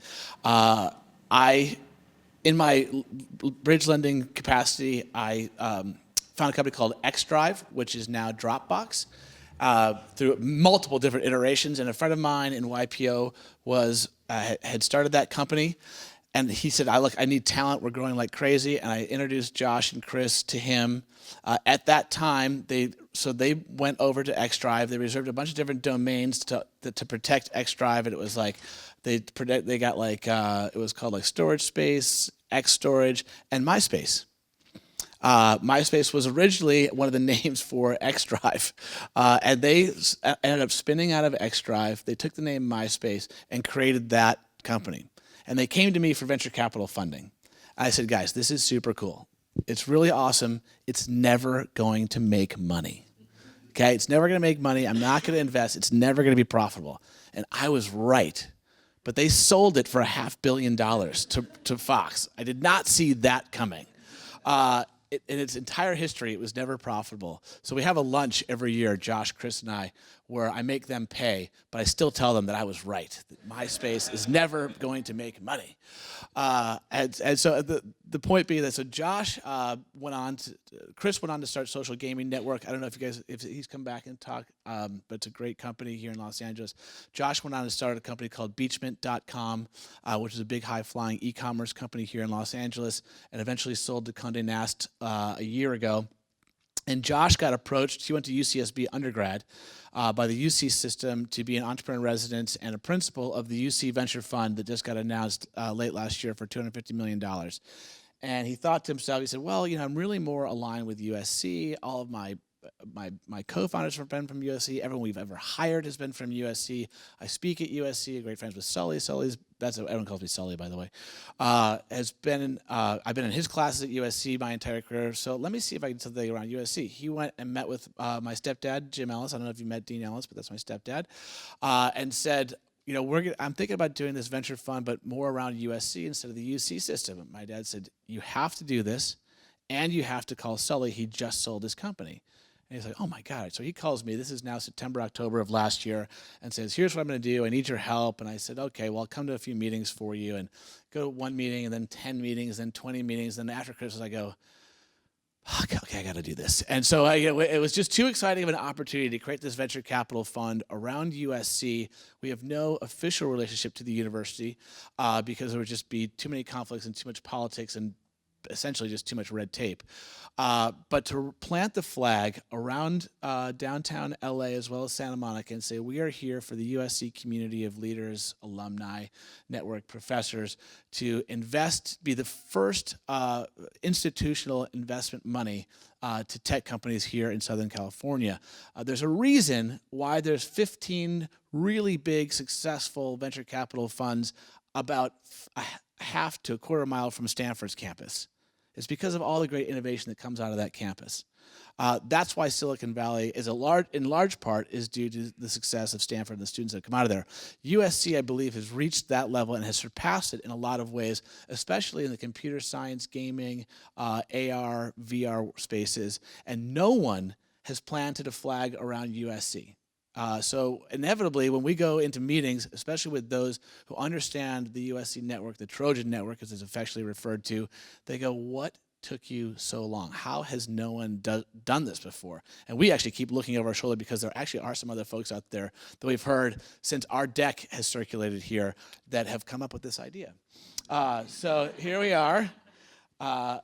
And so now I'm out in the marketplace raising money. I probably don't have to sell you too much on the opportunity that is Southern California and the opportunity that is the Trojan Network here in Southern California. It is vast, it is strong, it is full of pride. It is remarkable with the amount of success and wealth that has been created in the Southern California and USC market and network to the point where it's almost overwhelming. At last count, we've been in 15 different billionaires' offices pitching them and talking to them about the fund. And I thought my offices were nice until I saw theirs. So I won't bore you with the entire slide, but I just want to show you a little bit about how we're raising money. And we don't pitch like this. We get set up with meetings. We go directly to the source. So we're not out in front of people in pitch meetings. And this deck is not meant to be in front of a big room like this. It's meant to be sent before as a de facto business plan to those who are investing in us or considering investing in us. So it's not meant for a room like this where we'd stand in front of a bunch of investors. So I apologize for that, but it's just not the way that we prefer to raise money. We prefer to do it face-to-face, explain the opportunity, explain our backgrounds and whatnot. So here's our mission. It's trying to engage this community of USC leaders and alumni in the network, but it doesn't necessarily have to be a USC-led company. It can just come through the network. It could be a company whereby we can bring USC alumni in as either executives and or computer scientists. It's wherever we can deploy the strong resources that we have and that we've developed over the years in our involvement in the tech community in Los Angeles as well as USC to make sure the companies we invest in are successful. So it's a real human capital element, which goes back to we were discussing the Jobs Act and why that is disruptive in the venture world. It's going to be massively disruptive at the early stage investing world. And it makes a lot of early stage venture funds obsolete if they do not have a specialty whereby they can add value to a potential Series A or seed investment. And that is why our competitive edge and value add is this vast network that we can deploy immediately of human capital towards portfolio companies, and it's a tremendous competitive edge. I'll skip our focus here. We can skip this here. So here, what's great is, have you guys visited any of these incubators here on campus? These are just some of the big ones. We're probably missing about 4 or 5. I think at last count, there's about 11 different incubators here at USC. They get seed money there. They can go on to get post-seed money. And we're here to be the first institutional round of Series A money for them, their first professional money in. So when they get to us, they have customers, they have infrastructure, they have beta. So we're not doing seed stage money. That is for the angel community, of which it's vast at USC and in Southern California. We're the first institutional money for these companies that come out of the incubator. USC is an incredible startup leader. I think you've heard of every single one of these companies. Yes. Riot Games now just sold the second half of the company for $3 billion. Brendan Beck was a student of mine and is an advisor. And a company that I couldn't even get in as a professor. I couldn't even get into the Series A round. That it was too competitive then. But it's just it speaks volumes to here that in the area that there's just not enough capital here in Southern California to support these incredible companies. Every single one of these companies has had to go to Silicon Valley once they got past the Series A round here. Competitive funds, or I should say peer funds, Harvard has, and what we're modeling ourselves after is called an X fund. Excuse me, X fund was started by a Harvard alumni. Guess where it's based? Silicon Valley. It's based in Silicon Valley, although it's a Harvard-directed fund. The brainpower of Harvard that wants to be in the tech space immediately goes from Cambridge to Silicon Valley. So a guy named Patrick Chung started X Fund. They have an office on campus in Cambridge, but it is headquartered in Silicon Valley. It's a $100 million fund. He's been advising us all the way through on how to both navigate the politics of the university as well as create a structure whereby the university can benefit from profiting within the organization as well as from investment from limited partners or our investors. And it's a great fund. Stanford has StartX. Is that? Hold on, let me see. That's produce. I go to this. Has StartX, which is funded solely by the university at Stanford. It's through the university gives them $50 million, and the hospital gives them $50 million. Then we have the UC Venture Fund, but USC doesn't have anything that's focused on USC right now. You guys starting to see the opportunity? Okay, getting a little excited. Massive and growing tech space here just in Southern California. These are not all USC companies, but and by the way, these numbers are, I think, probably 4 months old since we started this, since we wrote this deck. The last valuation for Snapchat was something like between $15 and $20 billion. Where SpaceX is, we just did around SpaceX at $15 billion. Oculus is up to 5. Maker, I don't know about that one. Great company, but growing. So it's an incredibly burgeoning scene that we have here. There's 75 companies that have been spun out of Snapchat so far that all are in Venice that have created apps and or plugins for Snapchat that are all in Venice. 75. All right, now here's the way, this is the secret to making a small fortune in the venture capital world is to start with a large fortune. So this is the large fortune that we're starting with here. As I mentioned, Josh was a co-founder of MySpace and then Beachmint after that, as well as a few other tech startups. You heard my story. Samit is another great story. So I met Samit when I was a professor here in the entrepreneur department. I don't often meet students who were one of 3 people on a nuclear submarine that had a key to the destruction of the world. He was a nuclear engineer for the USS Nebraska for 7 years and was one of 3 people on that ship that could end the world. His nickname on the ship was Mutually Assured Destruction. MAD, that was his nickname, which is crazy. So I met him while he was a student here. It was a little different than my typical students. He privatized an audio software here with a professor, so navigated the privatization of a technology here. Ultimately got an investment from Anthem Ventures, which is a Los Angeles-based venture capital fund. Sold it to Google for about, I think it was $100 million was the last valuation what they sold it for, and went on to be a partner at Anthem Ventures after that. He left Anthem Ventures about 2 years ago to start Pizza Studio. You guys seen Pizza Studio here? So he's got 35 company-owned outlets and franchises for, I think, 275 right now, somewhere around there. He's put a full professional staff in and was about to go back to Anthem Ventures when Josh and I intervened. And we said, look at what we're doing. Is there any way you would come join us instead of going back to Anthem? And he recognized the opportunity right away and realized that he could be a senior principal as opposed to a junior principal at Anthem Ventures there. Anthem also, incidentally, started by a USC alumni who's a great guy, Bill Woodward. So this is the team about to make a small fortune, beginning with a large fortune here. But it's important here, and we get this question all the time, how often have how long have you guys known each other? Have you worked together before? Samit at Anthem Ventures has invested in all of Josh's companies. So they go back about, probably 15 years. Samit and I go back since 2006, 2005 together, and obviously Josh and I go back almost 20 years. So we have a pretty long history of working together as well as investing together. We've all invested in some seed stuff together. So it's important for our investors to know that this team is not just 3 guys who have come together, 2 with more operating experience and venture experience, and 1 with just venture experience, that we've known each other and been friends for a long time. So when conflicts arise, when differences of opinion come along, that we are able to solve them because we've been together for a long time. Here's our academic advisory board.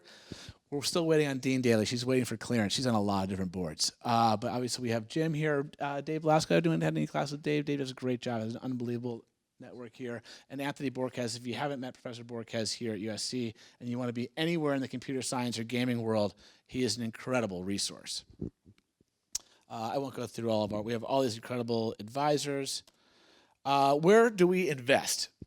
So we invest where USC is strong, as you'd imagine. So entertainment technologies, basic technologies, aerospace and engineering. Brett Johnson, who's the CFO for SpaceX, has already identified a lot of portfolio companies for us to invest in that SpaceX may or may not acquire.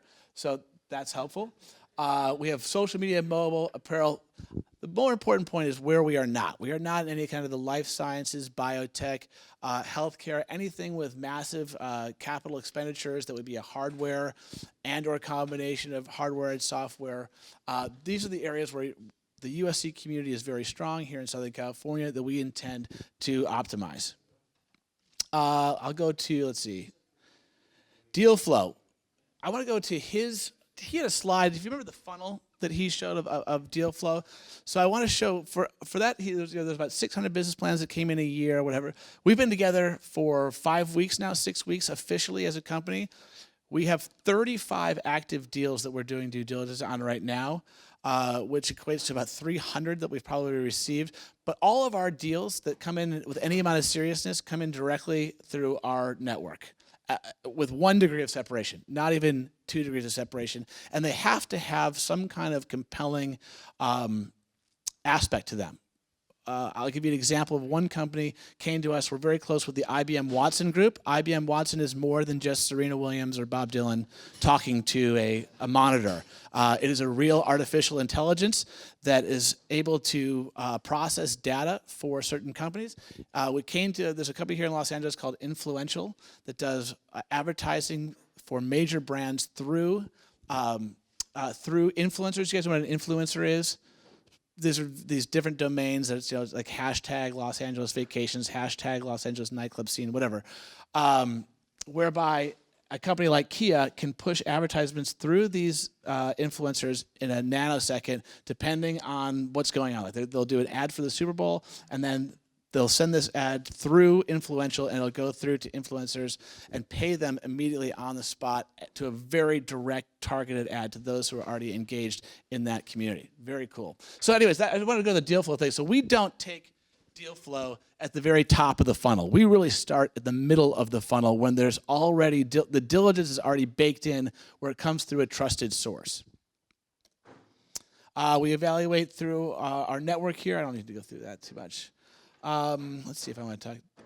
If there are questions, I can talk about some of the companies that we're evaluating and what we like about them or what we don't, what scares us.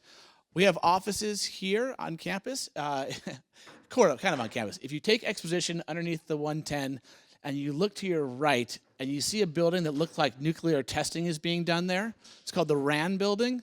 We're in that building for now. We're going to follow the Marshall Incubator and go into Bridge Hall as soon as that space is done. But for now, every Wednesday, we're in that building, in the RAND building, and then we're just about to move into our office space in Santa Monica at the very end of the Expo line, which is opening in a month. So we will have effectively connected USC with the tech hub of Los Angeles here in Santa Monica and Silicon Beach, which is going to be extremely fun to have students, faculty, us back and forth on this train and keeping this train is literally going to unite the tech world of Los Angeles. And no one has even talked about it, but don't, okay? This is a huge marketing piece for us. It's unbelievable that no one has advertised this or even figured this out or said it in any kind of meaningful way. This is our fund structure. David did an excellent job of describing how funds work. So the only thing that's different about us is our management fee is 2.5% versus a typical 2%. This is because it's a small fund. It's a $50 million fund versus a larger institutional fund of $100 or $200 million. And we are 3 professionals with a seasoned background who need to pay for our kids' school and braces. They're not inexpensive things. Does anyone have kids in here? They get more and more expensive. I don't mean to freak you out, but they do. But so when we get to a larger institutional stage, our management fees will come down and be commensurate with what is typical out there. But for our first fund, we're taking a larger fee. That's a question that comes up all the time. The second question that comes up all the time is, how does the university benefit? And the university benefits in a few ways. We've set aside about 10% of the general partnership for the university in one way, shape, or another. So it's paying faculty advisors, it's paying faculty for doing due diligence and or leading us on deals or bringing deals in, and it's reserved for just a general philanthropic investment for the university. The university benefits in many ways, along with having this larger institutional fund that is focused solely on the USC network.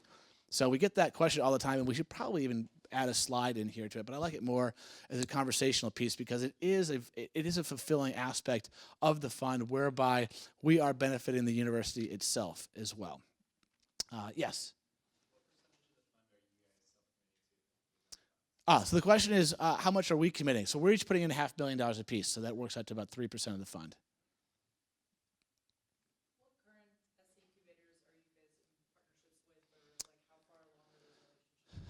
So we're literally in the office of the Marshall Incubator right now. We have spoken with the heads of, I would say, 5 of the other ones. There are so many right now, and the heads are changing every once in a while, so it's difficult. We're more seeing the companies coming out of different competitions and or grants. The one that's the toughest to crack is Viterbi. Has anyone been in Viterbi? It's an interesting silo that they've built around themselves, and that's fine. As soon as they want to get to the institutional size investment, we're there for them. They seem to be competitive with everyone else in the world. We are not. We are very happy to see anyone from any discipline here in the university. Any other questions? Why do you think the university has been so resistant to starting their own? They're not. They're not resistant to it. It is a massive undertaking. The university is very fragmented. I'm going to try, because I happen to be related to a member of the leadership here at USC, so I'm going to try. And to be perfectly honest, I enjoyed the fact that it's chaotic. If it weren't, one of our competitive edges is our ability to navigate these waters. The waters are a bit murky. When I was a graduate student here, there were 15 different databases for alumni, about 80% of which were run off of Excel spreadsheets. I'm not making this up. For the different schools, different departments. Entrepreneurship is taught in 26 different disciplines here across campus. So I'll use the word variable, okay?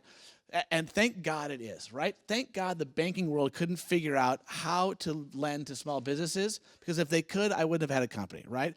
If the university could get out of its own way, and this is not unique to USC, it's unique to university politics all over the country and probably the world. So that's kind of the short answer there. But this is that's really it for our fund. David did such a great job describing how venture capital works that I told you I'm flat not going to steal his slides when explaining how it works. I will give him 100% credit, except for the jokes that I add in. That's it. But let's go to their pitch. And We got a really exciting pitch right now, so okay, great. I'm really glad to see that.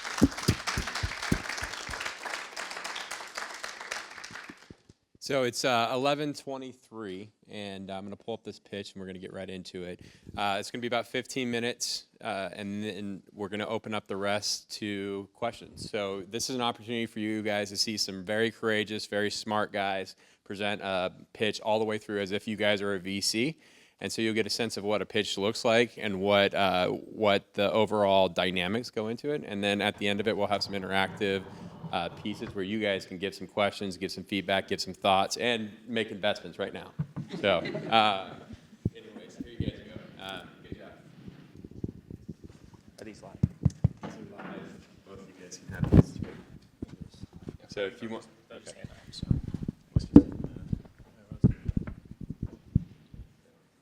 Cool. Hey guys, is this working? I'm Wes, and I co-founded ShadowBid with Kevin and Dante about a year ago to help people save time and money when they're shopping online.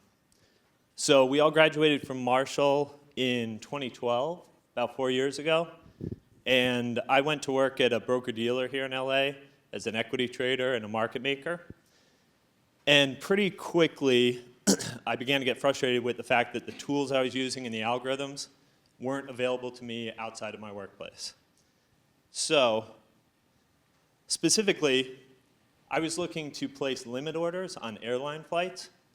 I knew that the prices were going to drop. I was looking to take a trip back east for the holidays, and I had a new kid at home, and I was busy at work, and I just didn't have time to track the prices myself.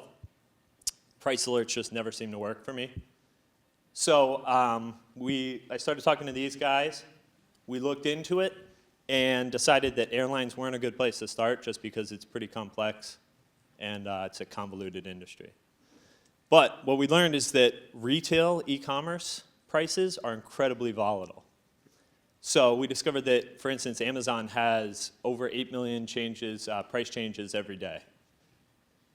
So we started doing research. And we started interviewing customers and users and conducting surveys to figure out what the problem were and how we could help. Everyone expressed their frustration with how things are done shopping online right now. There's a ton of places. They feel like they're always missing out on the best price. We also started talking to retailers and discovered that they have a lot of problems that we can solve as well. Specifically, one of the biggest ones is cart abandonment. People come in, put stuff in their cart, and then just bail and never follow through. We help solve that because people can look and place a bid for something, and then it'll execute without their involvement, which is what we've created. A solution for people to get online, one place, set it and forget it. They can go, search for any item they want to buy, and set a bid. We show them a 52-week price chart so they can see where the product's been for prices over the last year. Set a bid, and then just sit back. We track the price of it, and when it drops to their bid level, it executes. Right now we're starting small, but it's applicable to a ton of different places. We can set it across retailers so your bid could execute anywhere that item is sold. It also works I can't wait to use it for airlines. It works for hotels, event tickets, sporting events and concerts, but it also works for things like cars. So we can start building out this huge platform across multiple verticals.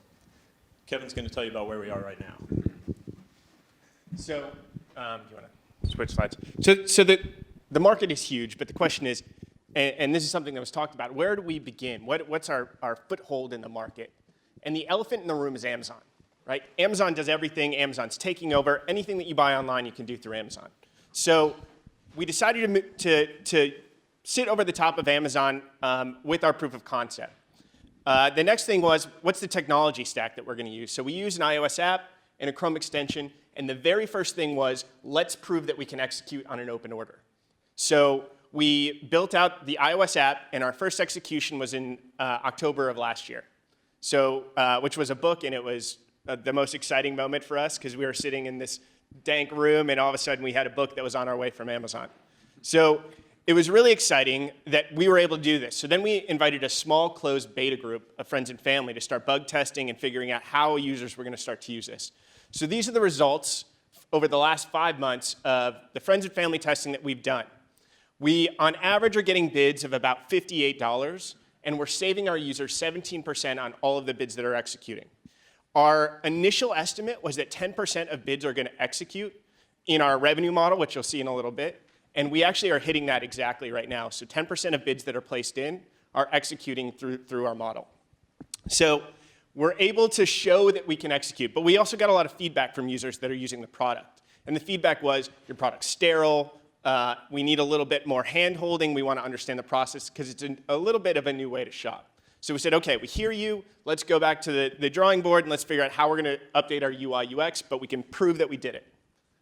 So we achieved phase 1. Phase 2, you heard Wes talk about a little bit, which is customers don't care where they're buying a product from. They just want that product and they want it at the price that they want to pay. So we're going to start to layer in more retailers and have them essentially compete against each other at price, which is already what they're doing, but Amazon is winning. So as we start to layer in those retailers, the other thing that you saw is we can start to control the accuracy or the quality of bid that a user puts in. So we're building out some algorithms that have predictive statistics that can say this is a good bid, this is a bad bid. maybe you should increase or decrease the time period, increase the time period. So we're building out all of these things in phase 2. So we're layering in these retailers, and we're really trying to prove to consumers that we're basically going to the market for them, holding their place in line, and executing at their willingness to pay. Phase 3 is where we start to expand into other markets that have price volatility and also have a very specific duration on a product. So you can imagine that's an airline flight that leaves at a specific time of day. That's a concert with a specific number of seats, and once those are filled, then that's it, right? And those go away. Yoga studios, there's a lot of these fixed items where if you don't, golf routes, if you don't use them, they're gone. And so we think that vertical expansion is where we can start to help retailers start to unload some of that unused inventory, but not at a clearance price, because there's going to be a curve, an economic curve willingness to pay. Eventually, where we'd like to go is almost market making. So you imagine these high ticket items, houses, cars, all of these things where there's a broad spectrum of how consumers value a product, and inventory and how retailers are willing to sell. So that's sort of the phased approach, but we're really focusing on Amazon and executing for consumers right now. So then the next question is, how are you guys going to make money? And it's a really interesting model because there's a lot of different revenue models in e-commerce retail right now. The very first thing, so if you imagine you have a TV on your wall currently, but there's the new 4K TV that's $1,500. Currently on Amazon. And you say, I don't want to pay $1,500, I only want to pay $1,000. The odds of that product dropping exactly to $1,000 are basically zero. I mean, unless you're clairvoyant, in which case it would be 100%. But the product will probably drop to, say, $950. So you said, I'm willing to pay $1,000, and we come back to you and say, hey, we got it for $950. We did better than what you wanted. So we can start to charge a service fee on the difference between what you wanted to pay and the price that we got it for you. Okay, so there's a little bit of spread that we're starting to build in to try and figure out what consumers' appetite is for that. But that's revenue that as you start to scale your user base, the revenue starts to grow. The second piece of revenue is an affiliate marketing strategy. And it's not the best strategy to build a business on, but it's a great way to show cash in the door.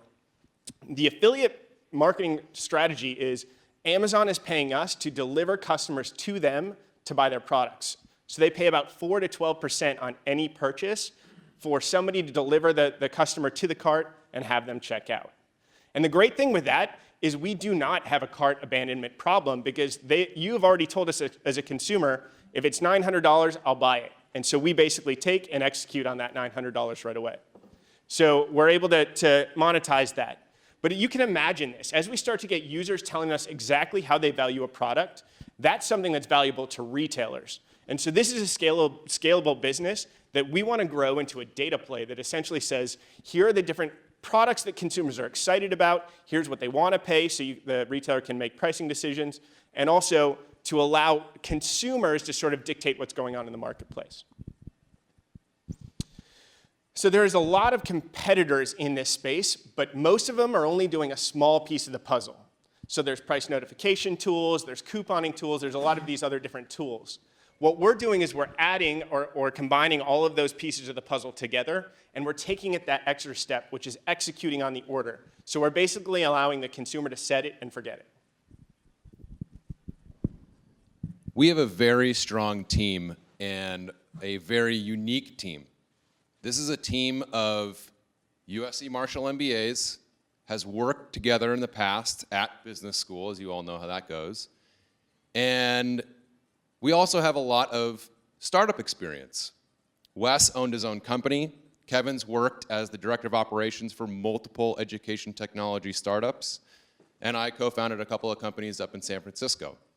We're a team that is experienced in both business, strategy, finance, and most importantly, we've been here before. We know what it's like to be in a startup. This is also a very complex platform. That being said, we need a solution to build this product in a way that is fast, dependable, and is built to a scalability standard so that we aren't just building a product for 50 people. We found that solution in a company down in Irvine called HOTB Software Solutions. This company is given the ability to apply teams of experts on any particular problem that we might come up with.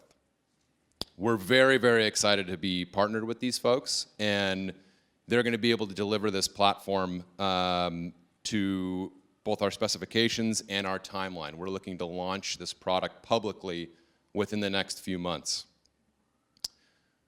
We also have a very strong advisory board. We meet with at least one of these individuals every single week.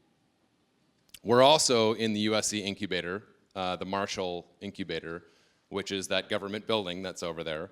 But one of our mentors that's not listed here is Paul Orlando, who's also a Pasadena Angel and professor of entrepreneurship at SC. So we're currently raising $400K. It's in a convertible note, standard terms. We've got some commitments from quite a few people. And this is primarily going to be going towards software development, of course. But the issue for us is that when we launch, we don't want to launch to an empty room. So right now, we're going to be spending a lot of our capital on marketing and user acquisition, just getting that excitement and that fire really out there in the market. So ShadowBid, what we're providing is something that has never been done before. It is a concept that is simple to those that are in finance. They use it every day in equity trading, a limit order, but it's never been applied to the retail market. And what we are able to provide retailers themselves of actual valuations of products from real people is very, very powerful. And so we want to make sure that we're building it right, and right now we are. So we're excited about it. We'll take questions. So I think the way that we'll do this is we'll take questions on, hand that over to Wes. We'll take questions specifically on the business and the business model as if this was an investment presentation. And then afterwards, we'll talk a little bit more about our experience, how we got into this, our background, and we can talk more about sort of the tech specific stuff. I wanted to ask, you mentioned you want to spend a lot of money. I think you put $75,000 on marketing. How do you look at your customer acquisition costs, and how do you have that breakdown? Sure. So customer acquisition costs, right now, you can imagine it's very small private beta testing. If we figure that our cost of acquisition is likely going to be relatively low, if we say, well, who's our target market that we're actually going to go after initially? Who's that launch really going to be targeted to in 3 months? And we say, well, there are these small communities of people that might be a little crazy about how much they want to save, but they talk to each other all the time about, hey, did you check out this new product about how I can save money? Did you see this coupon company over here? Like, use Honey because they really help you out at the check. So the point is that our acquisition costs might be a little bit low, which is excellent because our lifetime value, right, it's very hard to predict at this stage. We think that there's going to be an increasing retention rate as we go on because more people are going to be excited about it. And there's going to be more people that are going to be talking about it, saying, hey, they just added in a new retailer. Well, now that person over there that thought that we initially projected we're going to lose them, or our attrition rate is 5%, our attrition rate we think is going to go down actually over the long term. So if we can keep our lifetime value right around like 5x cost of acquisition, we think that's at least what we're modeling right now. And it's like $13, I think, is what we've got modeled right now, is the cost per customer. Yeah. Your CPA is $13. Yeah, I think around $13. I have a few questions. So I guess from a consumer perspective, You got an extra mic. Oh, yeah. Oh, to pass, yeah. Yeah, why don't we do that? You guys can share that. Sure. I feel so official now. So from a consumer perspective, how do I get around the worry of quality assurance for a product once I put a bid in? So I bought a Honeywell fan on Amazon for $60, but if I set it at 45, how do I know I'm not going to get a used piece of junk? Oh yeah, that's one of the first things that we looked at was we exclude the used Amazon used marketplace. Right now, what we're doing for our testing is keeping it to products that are eligible for free shipping, because that's what we found is one of the better filters through Amazon. Sometimes it's in the marketplace, in the third-party marketplace, but if it's eligible for free shipping, it's usually fulfilled by Amazon or something along those lines. So if you're Prime, you're going to get it. So it's not something to worry about right now.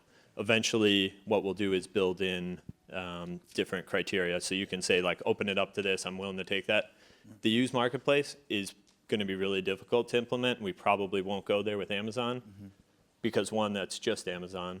So that wouldn't give us the advantage of executing across multiple retailers. But two, it's impossible to judge because the used condition is so variable. You know, you could a book could be torn to pieces or it could be like new. Right.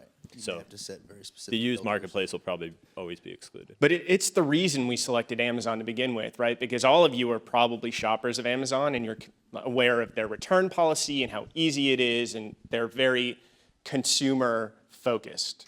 So we chose Amazon for that reason specifically. And it's been primarily our focus. So we call ourselves the anti-eBay, which is you're not going to get ripped off because it's not going to be some product straight from China that has the wrong logo on it or something. It's you're winning by losing. So on eBay, you win because you pay more than everyone else. And so you feel like a sucker because you said, I could have actually maybe said $2 or $3 less. Ours, you're typically going to pay less than what you say. So if you want to pay $1,000, you'll probably end up paying $950. So we're really focused on trying to give a really good consumer experience because that's why people are going to come back. Okay. Yeah, fair enough. And then another point on your raise, I think you guys mentioned you're raising $400K right now. It seems like the $400K is going to go out as soon as it comes in. So why not try to raise $1 million, $1.5 million, give yourself some runway, hit some key milestones, and then go back to the market? I mean, if you're offering. Take a broker fee.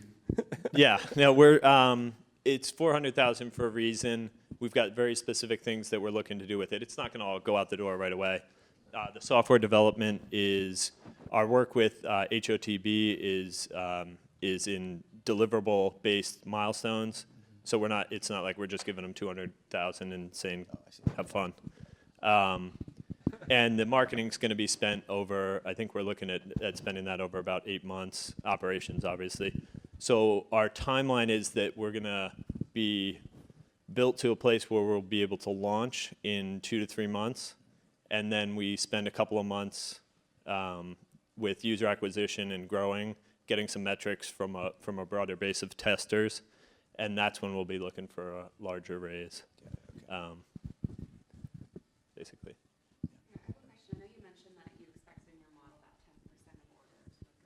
Yeah. From a consumer perspective, and I know you're targeting a very value-conscious consumer, I'm going to be happy when that deal goes through. Are you hoping that rises as you start doing more price models, and what does that number look for you guys like a year out? So there's 3 key metrics that we're really focused on, which is what's the bid amount that you're putting in? So because that's kind of a revenue driver. It's the number of bids that each user is making on a monthly basis and how the percentage of those bids that are executing. Those are kind of the 3 big things for us. And all of the technology that we're developing is helping consumers basically to help improve those 3 metrics. So it's with the predictive statistics model that I talked about, what we're trying to develop is a slider bar that essentially says if you would have put $1,000 on that $1,500 TV, it shows up yellow, and you can start to slide it to the green a little bit, and if it gets to that $1,350 over 30 days, then that is a better opportunity for that to execute, and that's how we can start to increase that 10%. But those are the things that's really giving consumers the tool and the power to make a better decision. So if you saw some of the charts that we had on here, we're giving the consumer a 52-week price chart. And you can say, well, it's never been down to $60 before, so that's a bad bid. And so you can start to say, 3 weeks ago, it was $40, it's at $60 right now. I'll put in 45. And even just that information will help the consumer make a decision. So, but that's a really good question. And it's really where we're building technology to help sort of consumers make that decision. Yeah, I'll just build on that. And Kevin was just mentioning about predictive statistics, but really everything that we are trying to build with regards to this pre-launch focus is on how do we increase bid executions. We make money only on bid executions, right? And so at this point in time. And so if we can build in predictive statistics, educate our users on making more realistic bids, okay, well, this is more likely to execute. If we can give them the ability to group multiple items that they'd still be okay with, hey, there's 5 different TVs that I'd be okay having. I don't need all 5. Let's group them together, have one bid. If one drops, execute, cancel the rest, easy. Threshold notifications. If that $1,500 television drops to $951, right? And you had a bid at $950. I guess in your example it was $1,000. If it dropped to $1,001, right? You almost saved $500, but it wouldn't execute unless you had some sort of push notification to your phone that says, hey, you're $1 off from the current price. Do you want us to execute? Yes. Okay, that's it. It's on its way. But does that answer your question? From your presentation, it looked like the value of your product makes a lot of sense when you have a lot of key retailers who you have alliances with. Let's say that in a year or so, if some of your big clients or your partners with deep pockets see the value in your product and decided to build it themselves, for example, Amazon and maybe Kayak for travel and things like that, how do you plan to compete with that? That's a great question. Amazon, this is not something that Amazon would really ever want to put on their site. This is not something that Amazon would want to do. Amazon is all about the dash button. I need it right now. One click purchasing, right? So what we're doing is we're literally telling our customers, hey, if you want to buy right now, you're going to pay a premium. But if you're willing to wait, you probably, or most likely, would be able to get a better price. That's not Amazon's model. It might be a Google shopping model. It might be a kayak.com, not necessarily an American Airlines or a Virgin Atlantic, right? But Kayak might be able to gather all of this bid data and say, all right, now we can provide a business portal to Virgin or American or United or whatever it might be and say, hey, you know that flight that you have that's going back to Hawaii next week and that you're half full on? Well, we can actually sell all of the rest of your seats if you drop your price to this amount. Macy's doesn't need to do any more 20% off sales. If they actually had a little powered by shadow bid engine on their website, because now all of a sudden we could say, look, you don't need to drop your price down to a clearance price anymore. You don't need to do these 20% off sales because we have X number of bids from all of these users above that price. So it would actually be helping them too. So it's the disconnect and the shadow part is why it's really valuable for current retailers. The reason we've sort of kept it closed beta is because we want to build the tools that make it a really great experience for the consumer. And so that's having some of these predictive statistics and other tools that we're in the process of also doing provisional patents on some of those tools. So we're trying to protect ourselves a little bit in that way. And then also when we do launch, it's complementary to a lot of these major retailers. So we're trying to prevent other people from jumping in and replicating, but at the same time helping send more traffic to these other retailers. Does that make sense? Yeah. Can you talk a little bit about the operations behind it, like what the relationship is with the retailers and how you guys are actually executing these deals? And are you planning to have all of the retailers work with you guys? And how do I know I'm getting the best price? Like what if it goes on sale somewhere else and you guys don't work with them, so I'll never get that price? Yeah, so I'm not going to go into too much detail about how it actually works. But we actually don't need a relationship with the retailers. So right now, Amazon doesn't even know we exist. It's all available information. In terms of the price history, we're buying that from somewhere right now. But we'll start to build out that database. In the future, it's beneficial. Like right now, we're just proving it, so we don't need to go sort of poke the bear. But in the future, we will develop these relationships with the retailers. And what they're going to find is that we're not taking business. That's what a lot of people start to fear is they're like, well, you're going to just be taking business from these retailers. It's actually bringing in business that otherwise wouldn't have existed, so it's growing the whole pie. These are people that aren't going to just go buy today. They're not the impulse. This isn't an impulse purchase for them. They're going to take their time. They're going to do their research, whatever it is, and they may never buy. But if they come on ShadowBid, they're going to get to put in a bid.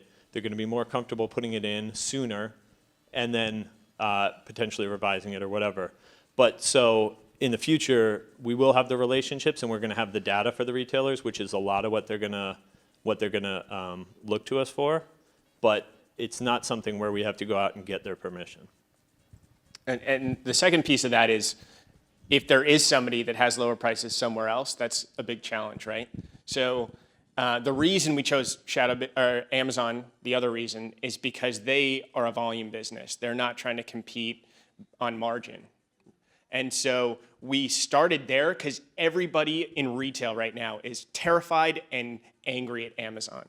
And so if we sort of secretly hitch our wagon to that train, then we can start to go out to other retailers and say, hey, listen, you're getting beat up by Amazon. We can help you compete directly on price. And so part of the strategy is going to some of these different affiliate networks and saying, let's all get together as retailers, and maybe you use ShadowBid as your engine to compete with Amazon on price. And we can start to sell you some of this aggregate data on where you're getting beat up because Amazon is just moving a ton of volume in TVs right now or something like that. I know that sometimes you can find deals on other websites where you can input promotional codes into Amazon so you can save, small business money. Are you guys skimming those other sites to find those promotional codes that would bring the price down to people's bids while it might not necessarily look like it on Amazon? No, is the answer. Not yet. No.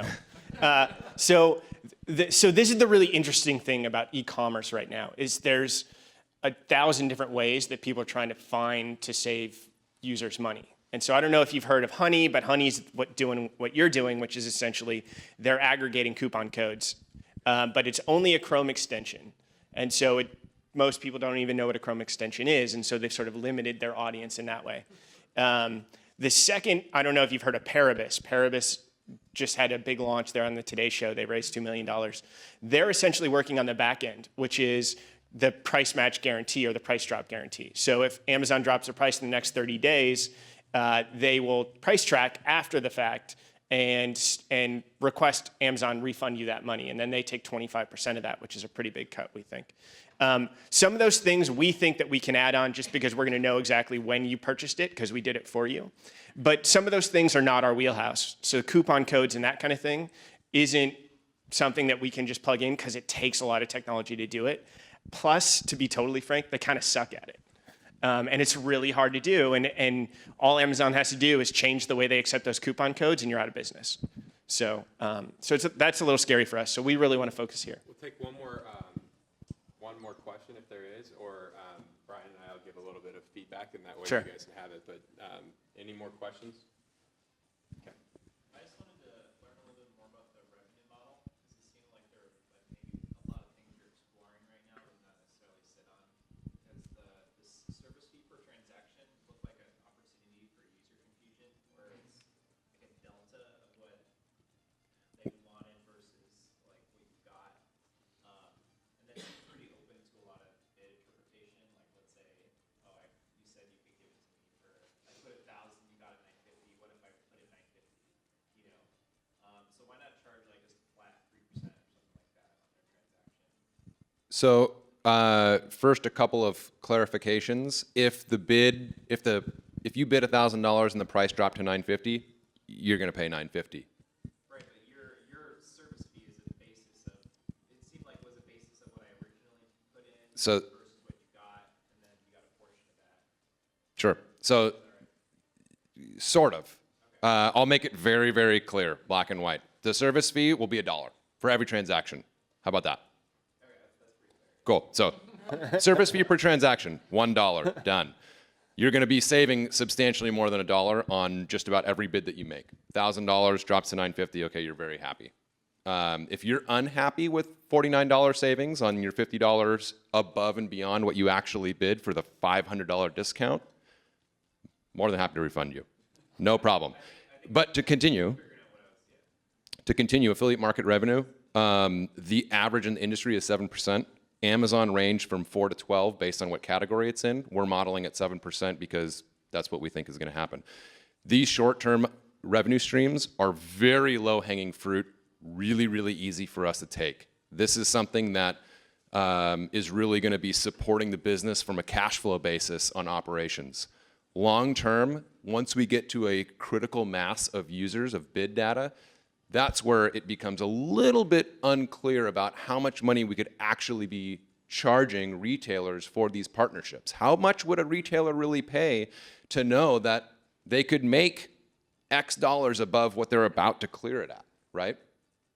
They don't need to do these 20% discounts. Okay, well, how much is that worth to you, right? And we would probably have to come up with that exact number to figure out what value we're providing. That's the exciting thing about this, is that the monetization for this business is, in our minds, almost simple, because the value that we provide is cash. We're literally providing cash savings to people. It's not we're going to make your life easier because we now have this text messaging system, whatever it might be. It's, you're going to save more money. Retailers, you're saving more money. That's real value, and that's an easy way of charging for it. Does that answer your question? All right, so we'll give a little bit of feedback, and then we're going to wrap up because there's food over there, and I hate to stand in the way of food. I want you guys to know something. I've sat in thousands of pitches. Like, I've literally sat in it, and they are boring as all heck. And these guys have done something that most pitches don't, which is the 10 slide. You want every pitch to be 10 slides or less. You have 20 minutes of total attention span, and you need to use that time effectively. And this is a great example of it. There's heavy font, so you're talking about, what, 30 font on here?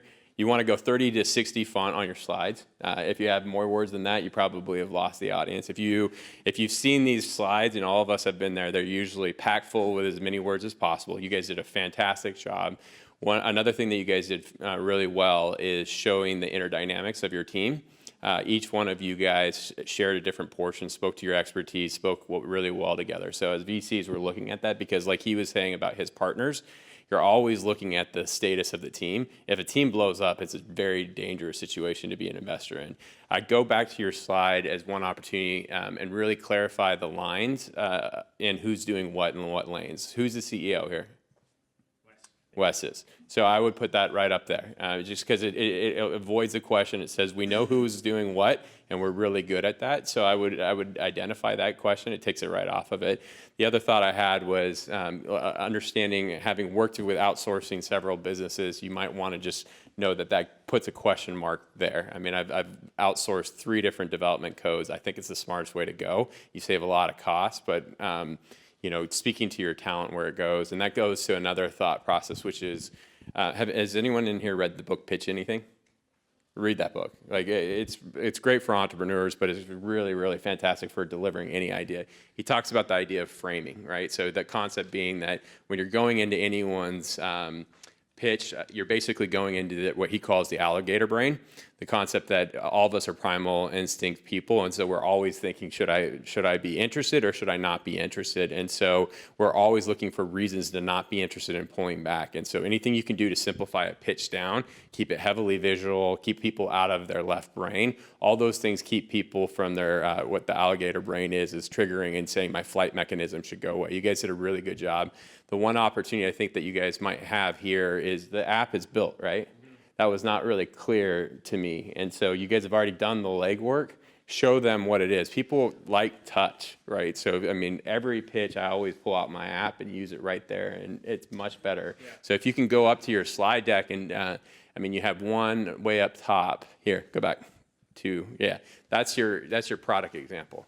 right? I mean, basically as it is right now. And so you guys have already built the app, show people what it is and really show them what they can experience and how to get excited about it. That's an opportunity for you guys to really early on, like you did, which is in the right place, give a perspective of what this thing is, that it's real, that it's out there, that it's doing this thing, and that we've already tested it. You guys spoke to it a little bit later when you went through your beta, iterations, but you've already done the work. So give people a sense of how do I touch it, how do I play with it, and then also, looking at the fact that there's other examples of this. So it's on Kayak and it's other places where it has, confidence of your price, best bet.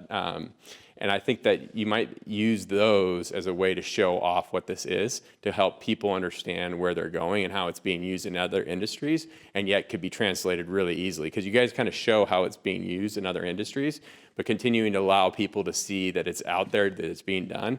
And then the last thing on your guys' exit is you guys are talented people. When you're speaking to exits, like you've had an exit, speak to that, right? So you said, hey, we've worked with startups, but you guys have actually exited, and that makes a difference between someone that has and someone that hasn't. So I'd really encourage you guys all to read the book, Pitch Anything. It's about delivering any kind of idea to anybody. It's a great, fantastic read. And those are some thoughts I have. You guys did a great job of really shortening it down, getting the main ideas conveyed, and really giving a sense of what this product is. And it takes a lot of courage to put yourself out there. So those are just a few things, and we can circle back after. Brian, you have some other. I have a few things that I think will also help. But first of all, you got a typo on one of the slides. On the monetization slide? Oh, yeah, transactions. Yes. Yeah. So that's one. Yeah, this is, That stands out when guys said. The second thing is, in your pitch, never say never. Okay, you said this has never been done before. I can't tell you how many times as soon as someone says, and it's never been done before, that every single VC goes, yeah, it has, and I know someone who's done it. that is the guy that has done this before, and he's on our advisory board. Okay, so He did it a little bit different way. that tunes people out, especially that have experience in the industry. So be careful not to say that. In this, you have a massive addressable market right now that you're doing. I think to add to the compelling aspect to your opportunity is to start with a mile deep, as opposed to being an inch wide to mile deep. So start with a vertical that you can really target and prove out. That didn't necessarily come through in the pitch. It seems like you've thought about it, but it's such a massive. I mean, Amazon itself is a massive entity. And so if you can target yourselves to say, hey, we're going to build it out from household leaders, purchasers, who are looking for this specific thing that's a repeat buy on Amazon, whether it's food, books, what have you. And that's how every popular company got started. Amazon with books, Nike with short distance training shoes. Okay, so go an inch wide, a mile deep first, and then the plan to be more of this massive addressable market. Your CPA does not seem real. And if you're pitching a sophisticated group of Silicon Valley and or Los Angeles-based venture capitalists who have experience and nightmares, CPAs are nightmares. They are, having been in a lead purchase and lead generation business for the last 12 years. It is always more than you say. You never say never, but you can always say always. It is always more expensive than you think it's going to be. So unless you have an extremely defensible reason for why you're a CPA, and maybe you have a set cost with a certain provider, that is. Be very careful with your CPAs out there when you're saying 13 cents for your customer acquisition cost. I really woke up when I heard about you talking about the potential for the OEMs. In other words, for the product people, you can provide them data back that people are really willing to pay X for your product, whether it's more or less than their retail set point. I think of my friends at Mattel. I think of my friends in any of the consumer product companies that in apparel, that you go back to them and say, our research shows that our customers will actually pay $115 for your jeans versus $100 because of the quality, or they'll pay. They don't want to pay this for their kids' game. That is valuable data, and I would lead with the data-driven aspect of this business. Start with the product. There's a lot of questions here on product. I'm more focused on the monetization and the value here because there's a lot more stickiness and repeat revenue on the OEM side and the seller side and providing data back to them. Those are your customers. That's where your money is really going to come from. You're going to lose customers all over the internet world, on and off, stickiness, non-stickiness, what have you. But if you can provide valuable data back to the consumer products companies, that's where I woke up. Would you agree with that? Yeah. Yeah. But those are that. But otherwise, that's it. Thank you. Thank you.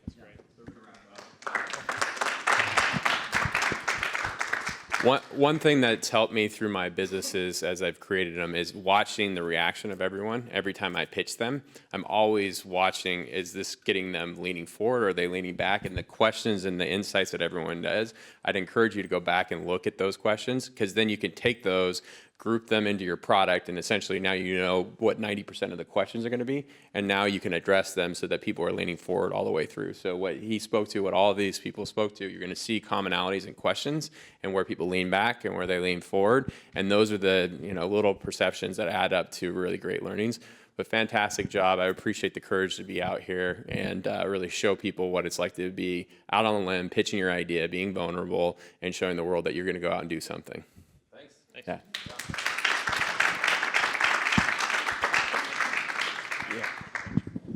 Sorry. So we talked about our company, but the three of us are all Marshall grads, and we all graduated 2012. And Dante and I went through tech on campus. We were in Jerry's group in 2012 when there was an active recruitment to try and get enough people to fill the groups. And so we've come a long way from there. The three of us didn't go directly into entrepreneurship. We all took traditional jobs, somewhat traditional jobs outside of Marshall. And so nobody raised their hands when they asked if anyone was going to start a company. Raise your hand if you've actually thought about becoming an entrepreneur. Okay, so we're all That's the right question. So we're all in tech because we're unique personalities and we're trying to expand ourselves. We're here on a Friday morning. And so don't close the door. Don't close the door on yourselves. I would totally say just go do it because you're going to be miserable. For some of us personalities, you're going to be miserable doing the 9-to-5 thing. This is just me talking outside of the university because nobody's going to say this to you. If you're passionate about it, just go do it and find other people that are like you who are going to be passionate and want to do it with you and sort of want to get into the trenches and roll their sleeves up because we've had a ton of challenges and we're happy to talk to you about some of the stuff that we went through. Wes has a kid and a second on the way, and so he can give you some of that experience and a very, very supportive wife. But it's exciting and it's fun and it's different. And so, as tech and Marshall grads, I'd say just go do it. Well, perfect.